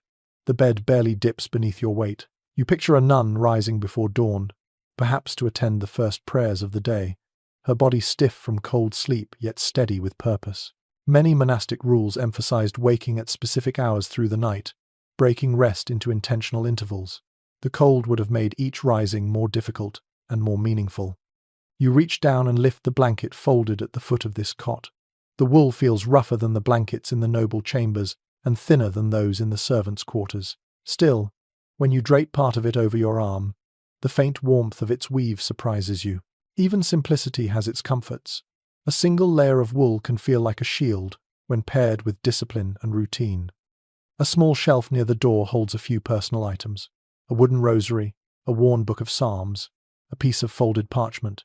These objects feel deeply human in this cold, orderly room. You touch the rosary lightly. The beads are smooth, warmed by countless hands before you. You imagine someone whispering quiet prayers under the blanket, letting faith be the warmth that stone walls refuse to provide. You walk back toward the center of the chamber and listen carefully. The silence here is thick, but not empty. It holds memories of nightly rituals, whispered blessings, soft steps padding to and from early morning vigils, the gentle rustle of robes. You imagine the sound of feet on stone as monks walked in darkness to cold chapels, candles flickering in their grasp. The cold was a companion on that journey, a reminder of devotion's cost. You look once more at the uniform rows of cots. Each one speaks of humility. Each one holds the story of someone who believed in turning discomfort into something sacred. The simplicity feels both stark and calming. In a strange way, the cold here feels more intentional, less hostile, as if the people who lived in these walls learned to carry their own warmth, trusting in routine and purpose more than in blankets or fires. You step toward the door, your breath forming a soft cloud before dispersing. Before leaving, you glance back at the rows of quiet beds. The faint moonlight spills across them like a final benediction. You feel a small shiver as you step into the corridor again, but it is not only from the cold. It is from the memory of a world where people met winter with discipline rather than fear, where sleep was humble, shared, and woven tightly into a life of devotion. Ahead, the castle waits with another chamber, another kind of cold, and another way humans learned to endure the long medieval night. You descend the next staircase slowly, feeling the air tighten with every step. It is colder here, colder than you expected, as though the castle is preparing you for something heavier than its usual winter bite. When you reach the bottom, the corridor narrows and tilts slightly downward, guiding you into a part of the fortress that feels far from comfort or routine. This is the part of the castle built for crisis. Tonight, you enter the world of deep winter siege, when cold was not simply uncomfortable, but a relentless enemy pressing from both outside and within. You push open a stout wooden door braced with iron bands. The hinges groan softly, and the sound echoes through the dim chamber beyond. Your breath clouds instantly in the air. The room is sparse, a few pallets pushed together, barrels stacked against the walls, and a single narrow window slit covered by a wooden shutter that trembles in the wind. You step inside, letting the starkness settle over you like a heavy mantle. Imagine this castle in the grip of a siege, supplies running low, fires rationed carefully, doors barred, the cold settling more insistently with each passing night. A widely noted observation in medieval chronicles is that winter sieges were often fought as much against hunger and freezing temperatures as against enemy armies. You feel that truth now in the biting air. You walk toward the pallets. They are jammed tightly together, leaving little space to move. You press your hand onto one, feeling the uneven stuffing inside. The straw is flattened, nearly brittle. You imagine the people who huddled here, guards, servants, perhaps even members of the noble household, forced to abandon warmer rooms closer to the walls. During a siege, the outer chambers were too dangerous. A stray arrow through a window or a breach in the wall could mean death. So everyone moved inward, deeper into stone that was safer but colder. You lift one of the blankets draped across a pallet. The fabric feels stiff, edged with frost. You shake it gently, and a faint dusting of icy crystals falls away. You picture a winter so cold that blankets themselves froze lightly overnight, and the first breath of morning had to warm them before they could wrap properly around a body. Some fortress accounts describe exactly that. Linens stiff in the dawn light, refusing to bend until warmed by human hands. You turn toward the barrels stacked against the wall. Their wooden sides are dark and swollen from moisture. Perhaps these stored grain, dried fish, or even salted meat. During a siege, every resource had to be guarded fiercely. People slept near food stores not only for convenience but to prevent theft or spoilage. You run your fingers along the barrel, feeling its cold solidity. You imagine someone leaning against it for warmth, simply because it blocked the wind better than the open floor. A faint noise drifts through the shuttered window. Not wind this time, but something deeper, heavier. You pause, listening. In a siege, nights carried strange sounds. The distant thud of a siege engine, the muffled clang of metal, the strained voices of watchers calling warnings from the ramparts. Whether the castle was under attack or standing in uneasy silence, the cold made every sound sharper, more ominous. You exhale slowly, and your breath curls upward like a ghost escaping your lips. You move toward the window and ease the shutter open just a sliver. The air that rushes in feels like a slap. Bitter, immediate, almost cruel. You see only darkness outside, but you imagine the world beyond. Snow blanketing the fields, enemy fires smouldering in the distance, shadows shifting between tents and siege towers. You quickly close the shutter, trapping a little of the cold outside once more. You sit on one of the barrels and let the silence thicken around you. The people who slept here faced nights when fires had to be rationed to save fuel, when cooking became a luxury and warmth a memory. A curious detail mentioned in one set of winter siege accounts describes people heating small stones in the kitchen fire and passing them from hand to hand during the night because there was not enough fuel to warm the room itself. You can almost see that scene unfolding here, the faint glow of a single coal shared like a treasure. You glance toward the corner of the chamber and notice a crude brazier made from a repurposed iron pot. It sits empty now, but scorches on the stone floor beneath it reveal where it once burned too hot, too quickly. Someone must have tended it through long nights, frightened of letting it go out but equally afraid of letting it burn too fiercely. Fuel shortages made every coal matter. Even smoke could become a problem, trapped in sealed rooms with few vents open for fear of letting in enemy arrows. You crouch down beside the brazier and touch the rim. It is gritty with soot, cold enough to sting. You imagine someone crouched exactly where you are now, wrapped in a cloak, praying the embers would last until morning. They would have held their hands close without touching, warming, aching fingers, whispering reassurances to themselves or the people nearby. You think about how much comfort a few glowing coals could offer in the darkest hours of a siege. You rise and walk slowly toward the pallets again. The tight spacing suddenly makes sense. When warmth was scarce, bodies became the most reliable radiator. People slept in clusters, sometimes 4 or 5 pressed together, sharing their heat to stretch survival another night. You picture that scene vividly. Whispers in the dark, arms curled around shoulders, the shuffle of someone shifting in discomfort, but unwilling to break contact with the person beside them. Closeness was not only emotional, it was practical. You touch one of the walls and feel moisture on your fingertips. The stone sweats in winter, releasing dampness that seeps into bedding and clothing. During sieges, when fires could not be kept blazing, this damp became a serious problem. Blankets grew heavier, clothing clung unpleasantly. It became harder to stay warm even when bodies were pressed close. Scholars still discuss how medieval people dealt with persistent damp during siege conditions. Some think they rotated bedding, airing one set while sleeping in another. Others argue that options were limited, and people simply endured the discomfort. Standing here, your fingers chilled by damp stone, you see how painful that endurance must have been. You walk to the far end of the room and notice a narrow niche carved into the wall, filled with small bundles. You lift one carefully and discover a few dried twigs and scraps of cloth, the kindling of last resort. Not enough to start a significant fire, but enough to spark a coal back to life. These scraps were precious, gathered and guarded like jewels. You place the bundle back gently and turn in a slow circle. The room feels tighter now, the cold more insistent. You can imagine the fear that lived here. Fear of running out of food, fear of the walls being breached, fear of waking colder than when you fell asleep. Yet you sense something else too. Grit, determination, a quiet, relentless will to survive. You make your way to the door, pausing with your hand on the iron latch. You breathe in deeply and let the cold fill your chest before releasing it in a long, steady exhale. Behind you, the chamber settles into silence again, as though waiting for its sleepers to return.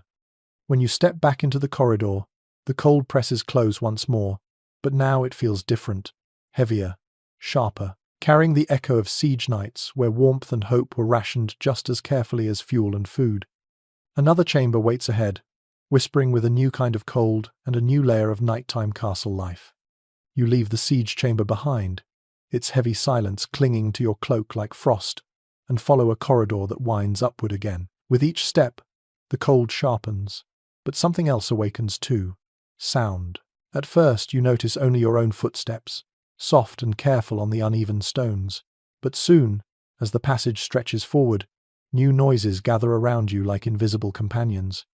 Tonight, you learn how night transformed every castle into a vast instrument, and how sound shaped the fragile boundary between sleep and wakefulness. You step through a narrow archway and into a long gallery lined with wooden beams. The air here vibrates faintly, as though the walls remember every noise ever carried through them. You stand still for a moment, listening. A low moan drifts somewhere above you. Not human, but structural. The groan of aging wood cooling in the night air. A widely accepted observation among architectural historians is that timber beams contract dramatically during harsh winters, producing sounds that range from small clicks to deep creaks that travel like voices through the walls. And here, those voices make the chamber feel strangely alive. You wander toward the center of the room and place your hand on one of the beams. It feels cold and slightly damp. The wood thrums faintly under your palm, as if it carries a heartbeat not its own.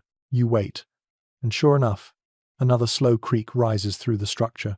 You can imagine how someone sleeping nearby might jolt awake at such a sound, unsure whether it came from the building or a wandering intruder. A flicker of movement catches your attention near the far end of the gallery, but when you approach, you realize it is not movement at all, just moonlight trembling through a small opening in the stone. You lean in and listen. Outside, the world hums with winter, the wind pressing against the battlements, the distant rustle of dry branches scraping the outer walls, and perhaps far below, the muffled bark of a dog or the cry of an animal in the woods. Some chronicles mention wolves prowling near castle villages in the dead of winter, their howls echoing across frozen fields. You can almost hear that now, a faint suggestion of a distant call curling into the night. You step away from the window and walk farther into the gallery. The acoustics shift with every meter you move. In some places, the air swallows sound entirely, turning your footsteps into whispers. In others, even the softest exhale bounces back with startling clarity. Researchers studying medieval acoustics still puzzle over how hallways like this manipulated sound. Some believe the irregularity of the stone caused echoes to multiply. Others suggest that temperature layers in the air bent sound in unexpected directions. Tonight, both seem possible, as the gallery alternates between silence and sudden resonance. You pause beside a heavy wooden door. The iron hinges glint faintly in the moonlight. When you place your ear against the wood, a faint shuffle and the soft sigh of wind greet you. It might be a draft creeping through a hidden crack, or it might be the building itself releasing tension. For someone sleeping on the other side of this door, that sound could easily transform into a midnight mystery, the kind that keeps the mind alert long after it should rest. You open the door slowly and step into an adjoining corridor. The floorboards here shift under your weight, creaking softly. You take a few more steps, each one producing its own unique note. The corridor becomes a wooden instrument responding to you. Beneath you, the boards hold countless stories of footsteps, guards pacing, servants hurrying in the dark, children sneaking between rooms, nobles rising at odd hours. You can almost feel those memories vibrating through your boots. A sudden thud echoes somewhere deep within the walls, making you inhale sharply. You stop and listen. The sound does not repeat. It might have been snow sliding off a roof tile. It might have been a door slamming from a draft 2 floors above. But in the middle of the night, a noise like that would set hearts racing. One curious anecdote in a collection of castle accounts describes a noblewoman convinced her room was haunted because she heard knocking every night. Later, a builder discovered that a loose stone in the chimney shifted whenever the wind changed direction. Standing here, you can easily believe such misunderstandings flourished. You move on, letting your footsteps mingle with the castle's murmurs. A soft rattle comes from a window latch. A faint whistle of air threads through the hall. A distant clang rings out like a dropped bucket or a loosened chain. Each sound claims space in the darkness, shaping the atmosphere of the night. You turn into a small stairwell and descend a few steps. The sound changes again. Here, the stone walls compress noise into something cold and metallic. A single drip of water falling somewhere below echoes like a coin dropping into a well. Your breath seems too loud, reverberating strangely.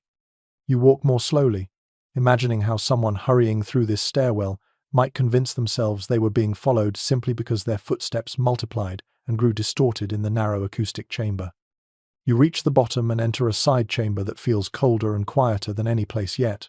You step inside and stand still. At first, you hear nothing. Then gradually, new sounds emerge from the stillness.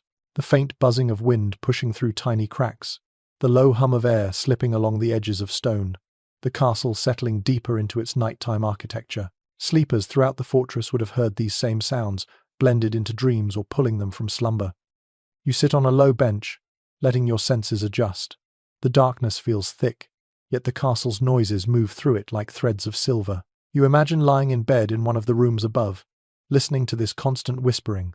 Every creak, every gust, every vibration carried its own meaning, some comforting, some unsettling. Night in a medieval castle was never silent. It was alive with sound, all of it shaped by cold stone, wooden beams, and the restless winter outside. You close your eyes for a moment and listen again. Somewhere far away, another creak answers your breath, another thud, another sigh of wind. The noises echo into one another, forming a strange music only the night can compose. You rise slowly, letting the bench groan under your movement, and step back into the corridor. The castle's soundscape follows you like an invisible escort, reminding you with each step that sleep here was always punctuated by the restless language of stone and winter. Ahead, the corridor curves once more, leading you toward the next chamber where warmth and discomfort take on an entirely different form. You follow the corridor deeper into the castle until the air grows heavier, edged with a scent you recognize before you fully step into the next chamber, a faint mixture of mustiness, old clay, damp wool, and something sharper that sits just beneath it. When you push open the door, you enter a room that feels strangely warmer than the last, but only because the air here has nowhere to go. Tonight, you learn how medieval people balanced warmth against sanitation, and how the struggle between comfort and cleanliness shaped the air they breathed while they slept. You stand still for a moment. The room is small, tucked deep within the stone walls, where drafts rarely wander. Unlike the lofty chambers above, this space traps everything: heat, scent, moisture, breath. A single bed sits against the inner wall. A tangle of blankets is draped across it, and beside the bed rests a familiar object. A squat ceramic chamber pot with a wooden lid slightly askew. That faint ammoniac note in the air suddenly makes sense. You walk toward the bed, your boots sinking lightly into rushes scattered on the floor. The rushes smell of dried grass and old herbs, lavender, perhaps mint, but they also carry a stale undercurrent that comes from long use. A widely recognized reality in medieval domestic life is that rushes absorbed everything: dirt, spills, soot, and body odors. They provided softness and insulation, but they also trapped the less pleasant side of living in a world without plumbing. You kneel and lift a handful of the rushes. They crumble slightly in your palm. Someone spread these months ago, thinking they would mask the smell of a chamber shared by several people. You drop them gently and rise again. Your eyes drift toward the chamber pot. You crouch beside it and lift the wooden lid. Even empty, the pot carries a faint tang. You let the lid fall softly back into place. In a castle where nighttime walks to an outdoor latrine meant braving freezing air or worse, attackers lying in wait chamber pots were essential. Some households even kept 2 or 3 scattered around a sleeping chamber during winter, so no one had to cross a drafty room in the dark. A curious note in one household record mentions that people sometimes flavored the bottom of chamber pots with herbs or ashes to mask odors. You glance around and wonder if the faint scent of rosemary lingering in the air once served exactly that purpose. You move toward the bed and press your hand into the thick blanket. It feels slightly damp, not wet, but cold enough that moisture clings to the weave.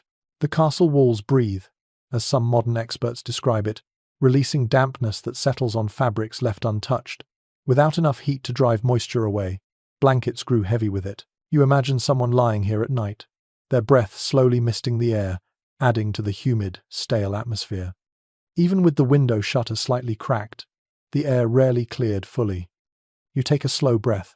The room is not unpleasant, but it feels dense, lived in, human. You imagine several people sleeping here, family members or lower-ranking attendants, each one breathing out warmth, sweat, and scent that blended into the air. A small dog curled at someone's feet, a baby wrapped in wool at a mother's side.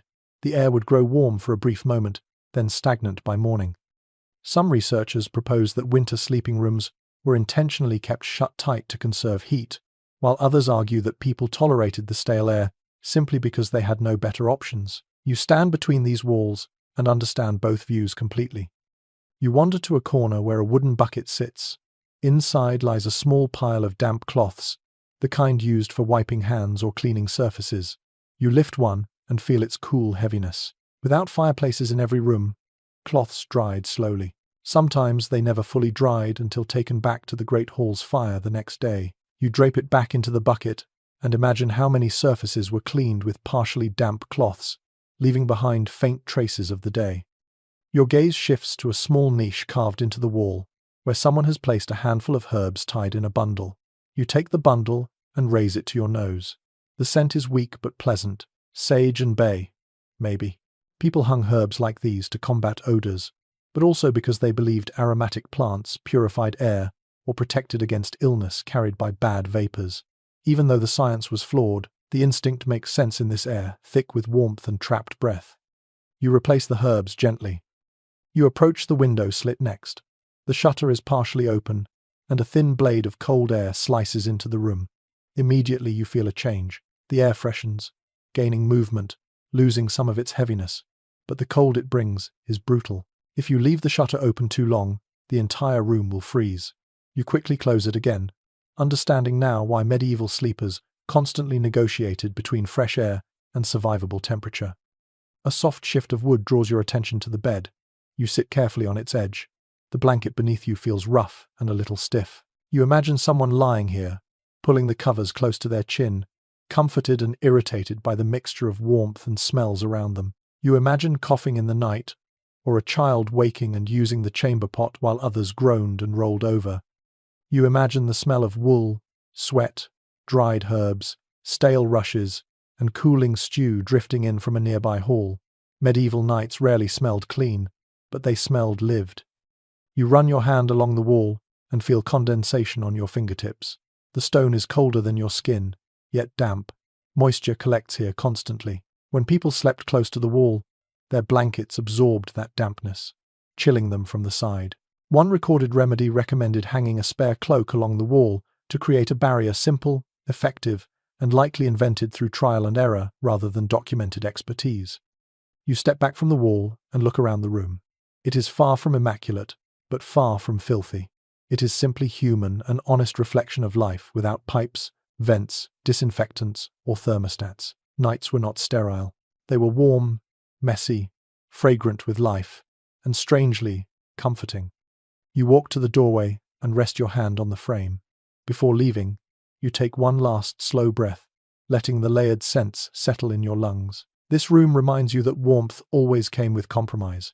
People traded clean air for survival, fresh scents for insulation, spacious rooms for closeness, and somehow, it worked. You step back into the corridor as the cold eases its way across your skin, sweeping away the density of the room behind you. Ahead lies another chamber, where belief and medicine intertwined, shaping how people understood the cold itself. You move on through the hallway, feeling the cold return in full strength, now that you've stepped outside the dense, lived-in air of the last chamber. The chill feels almost refreshing at first, sweeping through your cloak like a rinse of winter water. But as you travel deeper into this part of the castle, the cold seems to sharpen its teeth again. The corridor turns, and a wooden door waits at the end, slightly ajar. You push it open and enter a room that feels different from all the others, not because it is warmer or colder, but because it hums with a quiet tension, as though knowledge itself lingers inside the walls. Tonight, you step into a space shaped by medieval medicine, by humors, by theory, and by beliefs about how cold and sleep intertwined. The chamber is small and tidy. Shelves line the walls, holding jars, bundles of herbs, folded cloths, and a few strange-looking tools whose exact uses you can only guess at. In the corner sits a modest bed, similar to those in the servants' quarters, but placed here with intention rather than necessity. You run your fingers along the blanket. It is slightly thicker, woven with more care, as though someone believed good sleep mattered here in a special way. A small table holds a set of parchment sheets, each one stained lightly with ink. You lift the top sheet and see lines of tidy handwriting describing the balance of hot and cold, wet and dry ideas central to medieval theories of health. A generally known principle from that era is that people believed sickness came from imbalances in the body's four humors: blood, phlegm, yellow bile, and black bile. Cold, they thought, encouraged the accumulation of phlegm, making winter a dangerous season for sleep and health alike. You set the parchment back down and glance at a jar filled with dried rose hips. These were used to combat cold humors, boosting warmth from within. You lift the jar and swirl its contents gently. The earthy, slightly sweet scent rises toward you. Next to it lies a pouch of camphor, used to stimulate breathing and clear stagnant air. You imagine a medieval healer preparing small remedies from this very table, urging patients to warm their bodies before sleep, to drink spiced wine or herbal broth, to wear caps and keep their feet well covered. You move toward the bed again and sit lightly on its edge. The room feels cold, but not unbearably so. Its air is cleaner than the chamber pot-room. Herbs in bundles above the window lend a faint fragrance of thyme and fennel. You picture someone lying here late at night, a sick member of the household, or a monk whose duties included tending the ill. Their sleep would be fragile, shaped by the belief that cold air could creep into the body and upset its delicate balance. Your fingertips brush the wall, and you feel the familiar dampness of stone. But here, someone has hung a thin curtain along the lower half of the wall, likely to protect a patient from the shock of direct cold. You tug the curtain aside gently. Behind it, the stones glisten faintly. You let the fabric fall back into place and consider how small interventions like this became part of medieval healthcare. Not sophisticated, perhaps, but thoughtful. People did what they could to soften the night. A faint tapping echoes overhead, wood shifting in the cold. Maybe. Or someone walking in the chapel above. You look up. The sound is rhythmic, distant, and somehow soothing. Scholars examining monastic infirmaries debate whether these rooms were intentionally placed near chapels, so patients could hear prayers drifting through the walls at night. Some claim it was deliberate. Others argue it was simply a matter of architecture. Listening now, you understand why the question remains unanswered. You rise and approach a shelf holding a small brass basin. When you touch it, the metal is painfully cold. You lift it carefully and imagine it filled with warm water for bathing stiff limbs or steeping herbs. Warm baths were considered beneficial but dangerous in cold seasons. They opened the pores, making people vulnerable to cold air invasion. A curious little commentary in a medieval medical text warns against bathing right before bed during winter, insisting it invites nightmares or even suffocation by chill. You place the basin back, smiling softly at how earnestly people tried to make sense of their world. Next to the basin sits a bundle of cloths, soaked with old fragrance, perhaps mint or sage. People believed strong smells could restore equilibrium to the humors. Some even placed scented cloth near their faces as they slept, hoping to guard their noses and mouths against harmful night air. You lift one cloth briefly. The smell is faint but pleasant, like a memory caught inside fabric. You walk toward the window, where a small wooden shutter is cracked open. Cold air pushes through the gap, feather-light but persistent. You widen the shutter slightly. The breeze carries the biting smell of frost. You close it quickly. In medieval medical theory, drafts were dangerous, thought to chill the body from the inside. People feared night air, believing it carried illness. Whether those fears had some basis in reality, poor ventilation, mold, smoke, remains a topic researchers still explore without firm agreement. You turn away from the window and let the room wrap itself around you again. Everything here speaks of a world trying to understand cold, not as inconvenience, but as a force shaping health and sleep. These people believed warmth had meaning, that balance could be restored by small rituals, that beds could be healing spaces as much as resting places. You stand quietly in the center of the room and imagine a healer checking on a patient in the deep of night, their footsteps soft, their breath misting in the air, their remedies simple but offered with care. Maybe they held a warm cloth against a feverish brow, or placed a heated stone at someone's feet, or whispered reassurance while closing the shutters against the wind. You step toward the door, giving the room one last look. The cold here feels deliberate, intertwined with the logic of the time. It helps you understand not just how people slept, but how they thought, feared, and hoped in the quiet hours of winter. You take a steady breath, then step back into the corridor. The chill greets you once more, guiding you toward the next chamber, one shaped not by medicine, but by the fragile bodies most vulnerable to the cold. You follow the corridor until it narrows again, guiding you toward a part of the castle that feels quieter than the rest. The air grows still, almost expectant, as though it remembers the soft breathing of the people who once slept here. When you push open the next wooden door, the chamber beyond reveals itself slowly in the dim light. This is a room shaped not by rank or duty, but by vulnerability. Tonight, you explore how children and elders, those most sensitive to the cold, endured winter nights inside a medieval fortress. You close the door behind you and let the room settle around you. It is smaller than you expected, yet the blankets layered across the beds hint at extra care. A cradle stands near the hearth, its curved wooden sides smooth from years of use. You approach it first, drawn by its gentleness. When you place your hand on the cradle's rim, the wood feels cold, but softened by touch. You imagine a baby bundled inside, wrapped in wool so thick that only its tiny face peeked out. A generally acknowledged truth in medieval domestic accounts is that infants were swaddled tightly, not only for comfort, but to keep precious body heat from escaping. You can almost feel the weight of those layers now, as you brush your fingertips across the cradle's interior. You lift one of the little blankets folded inside. It is rough wool on the outside, but lined with something softer, perhaps old linen, worn smooth from repeated washing. The blanket smells faintly of herbs, as though someone tucked lavender or thyme inside to calm a restless child. You imagine a parent warming a small stone by the hearth before placing it near the cradle, careful not to place it too close. Warmth for a child had to be measured, cautious, tender. You set the blanket back gently and turn toward the nearest bed. This one is low, clearly meant for a young child. When you press your hand to the mattress, it feels softer than the straw pallets in the servants' quarters, but not by much. A thin wool quilt lies folded at the foot. You lift it, and the air underneath feels cooler, almost hollowed out. You think of a child crawling into bed on a cold night, curling tightly into a ball, pulling the quilt to their chin. One small but poignant detail mentioned in a few winter household accounts is that children were often encouraged to sleep with siblings or cousins, so their shared warmth could keep them safe. You picture two small bodies under this quilt, huddled together, whispering sleepy stories while frost gathered on the shutters.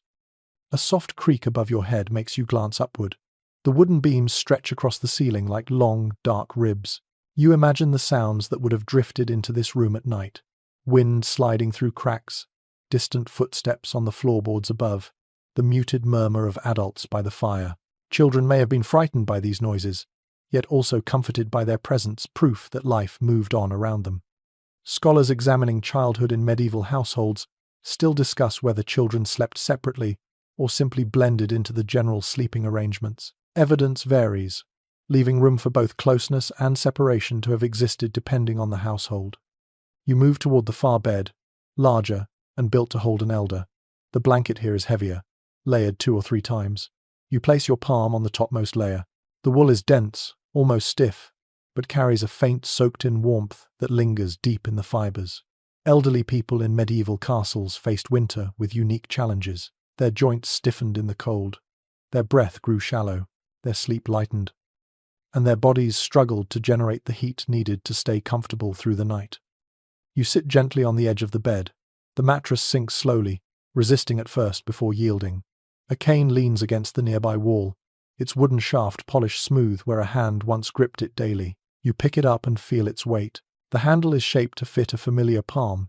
You place it back where it belongs and imagine its owner shuffling toward this bed each night, grateful for the steady support under their tired fingers. A bowl rests on the small table beside the bed. Inside it lies a cloth, thin but neatly folded. You lift it and immediately feel how cold it is. Perhaps it was once soaked in warm water and used to ease aching joints. Maybe it was steeped with rosemary or fennel, herbs believed to encourage circulation. You imagine an elder pressing it to their knees before trying to sleep, hoping to quiet the pain long enough to drift into rest.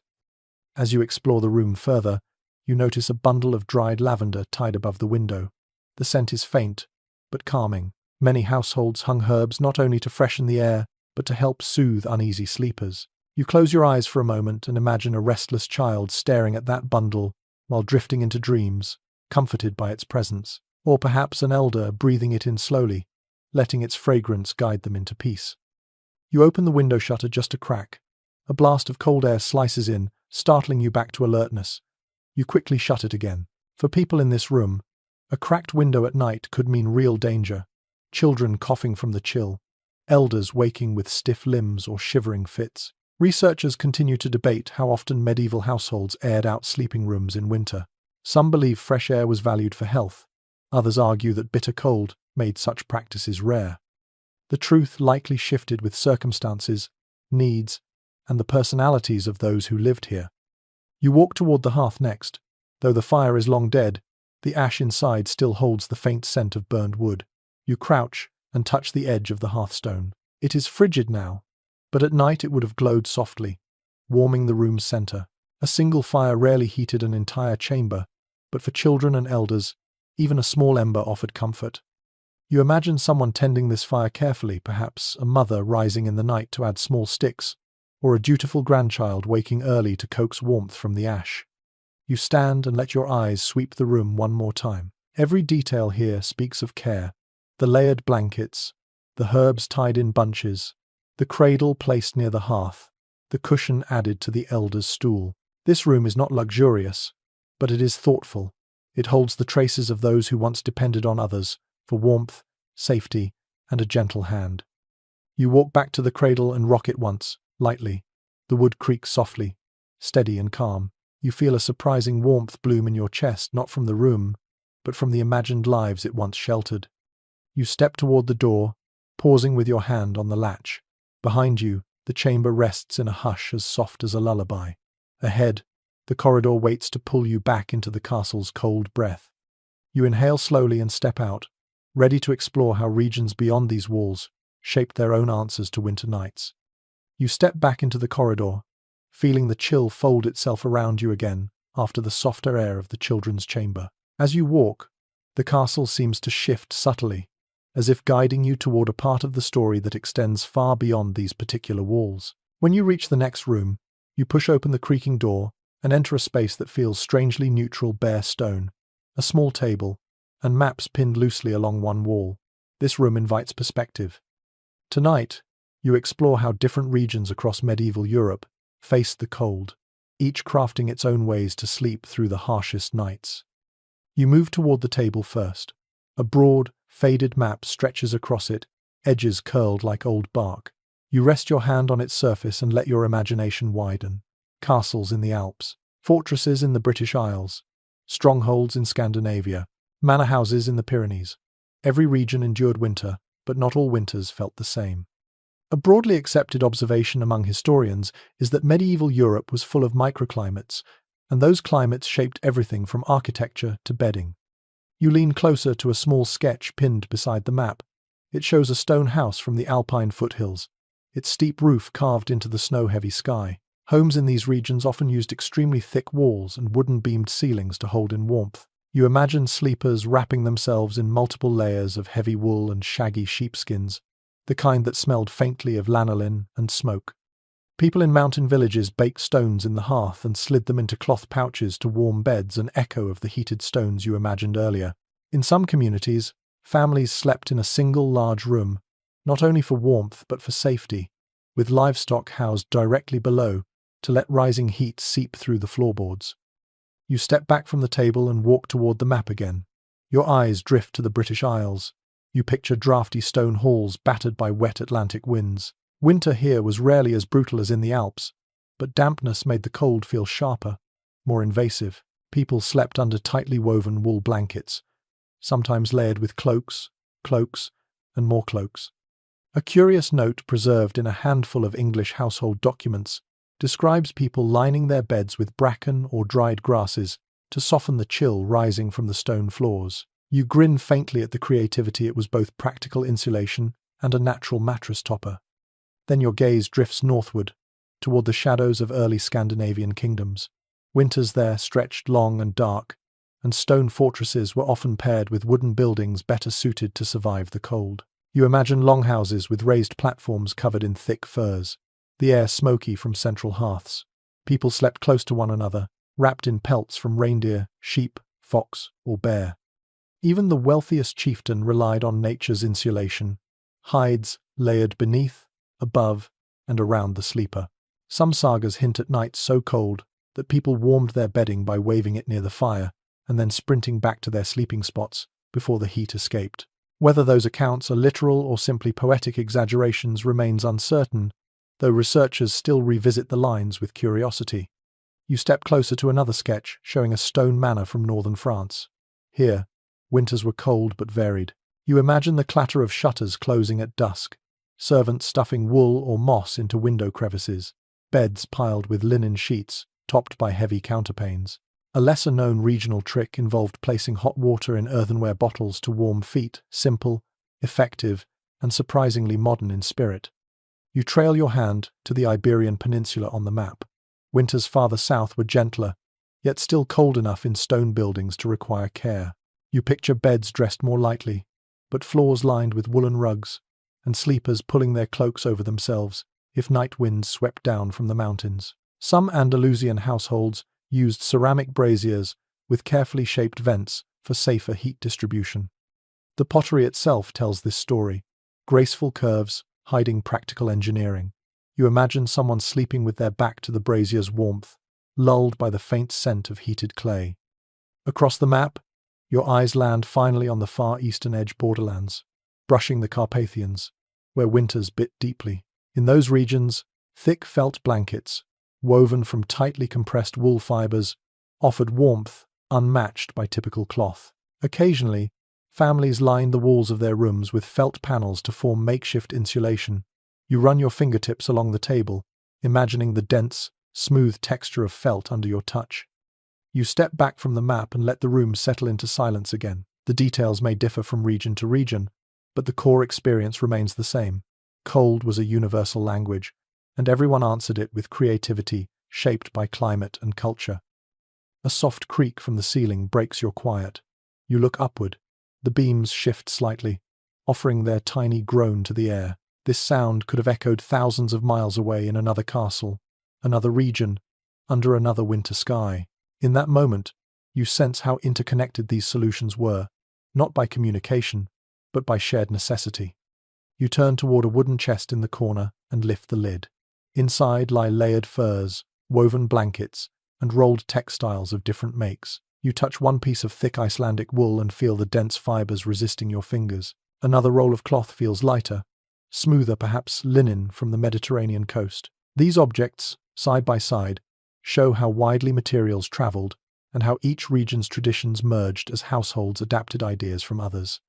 You close the chest gently and walk once more toward the center of the room. The map draws your eyes again.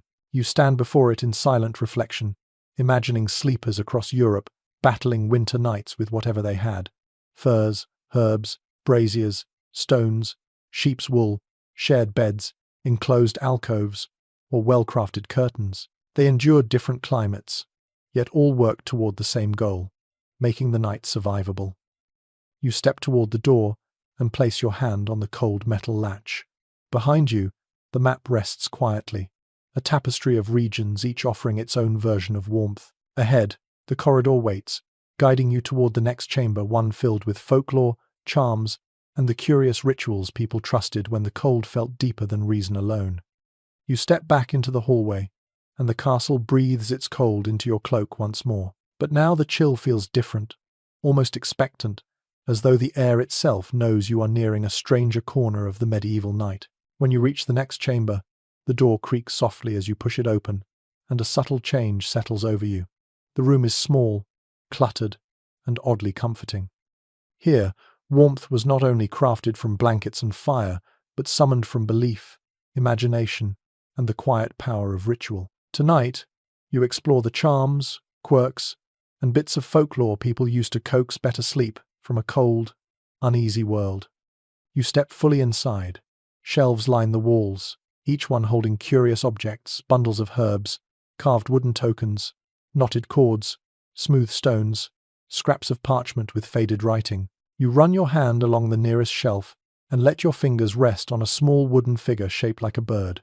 Its wings are outstretched, etched with careful lines. You lift it gently.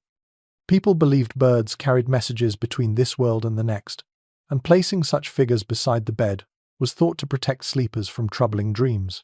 A commonly referenced detail in medieval folklore collections suggests these charms were especially popular in regions that feared winter spirits.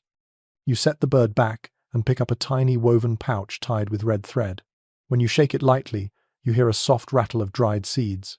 You press it to your nose and inhale a faint, earthy scent. This, perhaps, was a charm against the cold itself. Some communities believed that seeds blessed during harvest could carry warmth into winter. Whether people took this literally or symbolically remains unclear, though folklorists still debate how seriously families relied on these bedtime charms. You smile softly, imagining a child falling asleep, clutching such a pouch like a secret treasure. You move to the next shelf, where a smooth, palm-sized stone rests. It is polished to a dull sheen by countless fingers. You lift it and feel the cool surface warm slowly in your grasp. In some villages, people believed certain stones retained not only heat from fires but also good dreams. They placed them beneath pillows or near their hearts, trusting that the stone would ward off nightmares. You hold it for a quiet moment, imagining someone gripping it tightly during a bitter night, whispering a small prayer before drifting into sleep. A faint rustle makes you turn. A bundle of dried herbs hangs near the ceiling, stirring ever so slightly in the draught. Lavender, rosemary, and mugwort tied together with twine. You stand on your toes to examine them. These herbs appear in countless historical manuscripts as guardians of peaceful sleep. Lavender calmed the mind. Rosemary strengthened the spirit. Mugwort invited meaningful dreams. The scent is faint now, but you can imagine it enveloping the room long ago, floating through the air like invisible threads of comfort. You lower your hand and drift toward the small bed tucked into the corner. It is narrow, with a single wool blanket draped carelessly over it. But the headboard holds something unusual. Small carvings etched into the wood, repeating symbols that look like twisting vines and tiny stars. You run your fingers along them. In many medieval households, families carved protective motifs onto bed frames to keep harmful spirits away during sleep. A curious fragment from a rural diary describes someone tracing such symbols nightly before bed to keep the frost from climbing into the bones. You can almost picture them doing it, slow and deliberate. You sit gently on the bed and notice a small wax tablet resting on the blanket. Its surface is scratched with letters that fold into one another, forming what might have once been a charm or whispered prayer. You lift it, feeling the grooves beneath your thumb. Wax tablets were used for writing in daily life, but sometimes they carried secret inscriptions meant to influence sleep. Simple hopes pressed into wax, dreams of warmth, safety, or absent loved ones. Whether this particular tablet still holds meaning, you cannot know, but you sense the quiet sincerity embedded in its marks. A sudden low whistle of wind presses against the shuttered window, drawing your attention. You stand and approach the window. Hanging beside it is a braided cord, knotted several times along its length. You take it in your hand. Knotted cords like this appear in various folklore traditions, believed to catch drafts or trap bad luck before it entered the sleeping space. Some even tied knots to capture nightmares and untied them at dawn to release them harmlessly into the morning air. You lift the cord slightly, imagining someone doing this nightly, trusting the ritual to keep darkness at bay. You release the cord and turn your gaze to a small clay jar sitting on the windowsill. Inside rests a single clump of wool, stained slightly pink from old dye. People often placed wool near windows to test for drafts, but in some regions it served another purpose: absorbing unwanted spirits or cold-blessed air. Strange as it sounds, one passing mention in an herbal manuscript insists that wool of the hearth sheep kept the sleeper warm in spirit as well as body. Whether symbolic or sincere, the idea lingers with a kind of quiet charm. You walk back toward the center of the room, letting the collection of charms and tokens envelop you in their gentle oddity. You imagine a family using these objects as anchors in the night. Children tucked beneath wool blankets holding carved birds or seed pouches. Adults hanging herbs near beds. Elders whispering protective words before closing their eyes. Comfort was scarce. Imagination filled the gaps. As you stand there, the room seems to warm a little, not physically, but emotionally. Folklore lives where fear and hope meet, and medieval nights were full of both.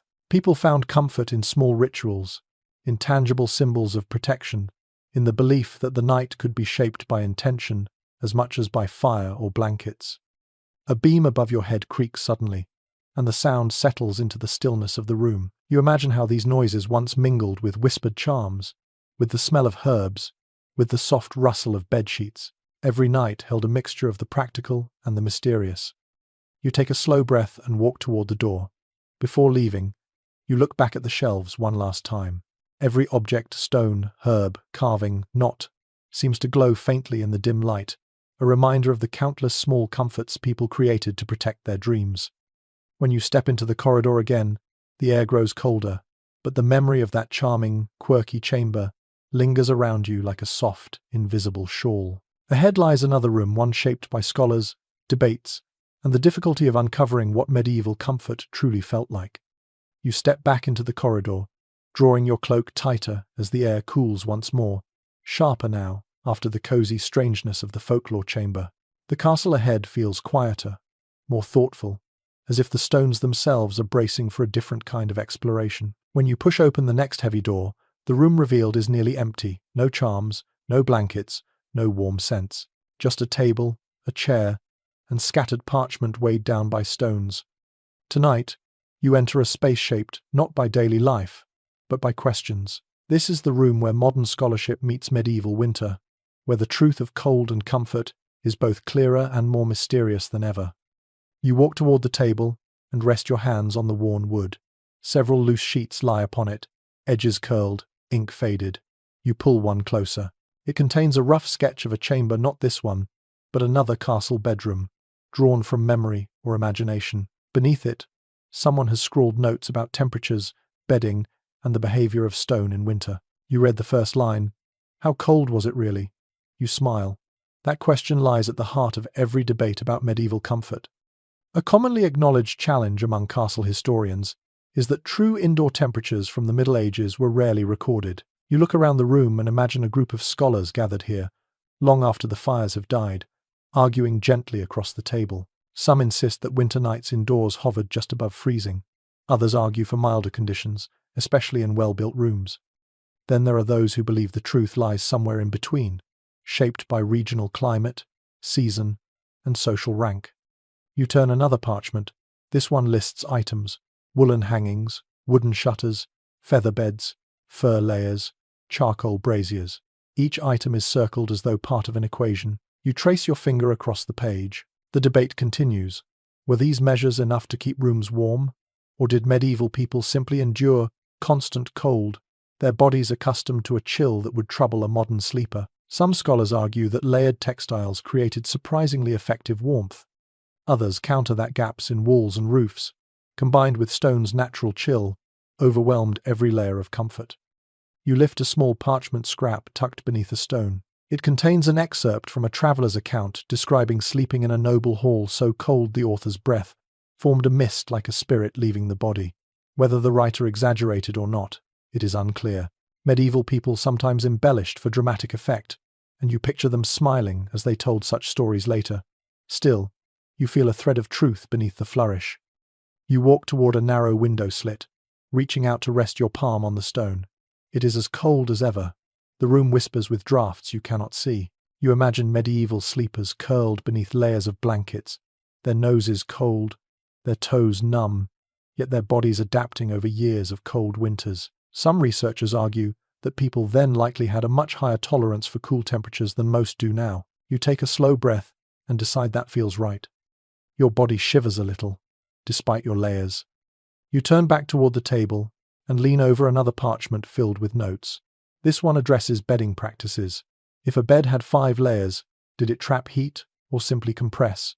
A simple question. Yet the arguments continue.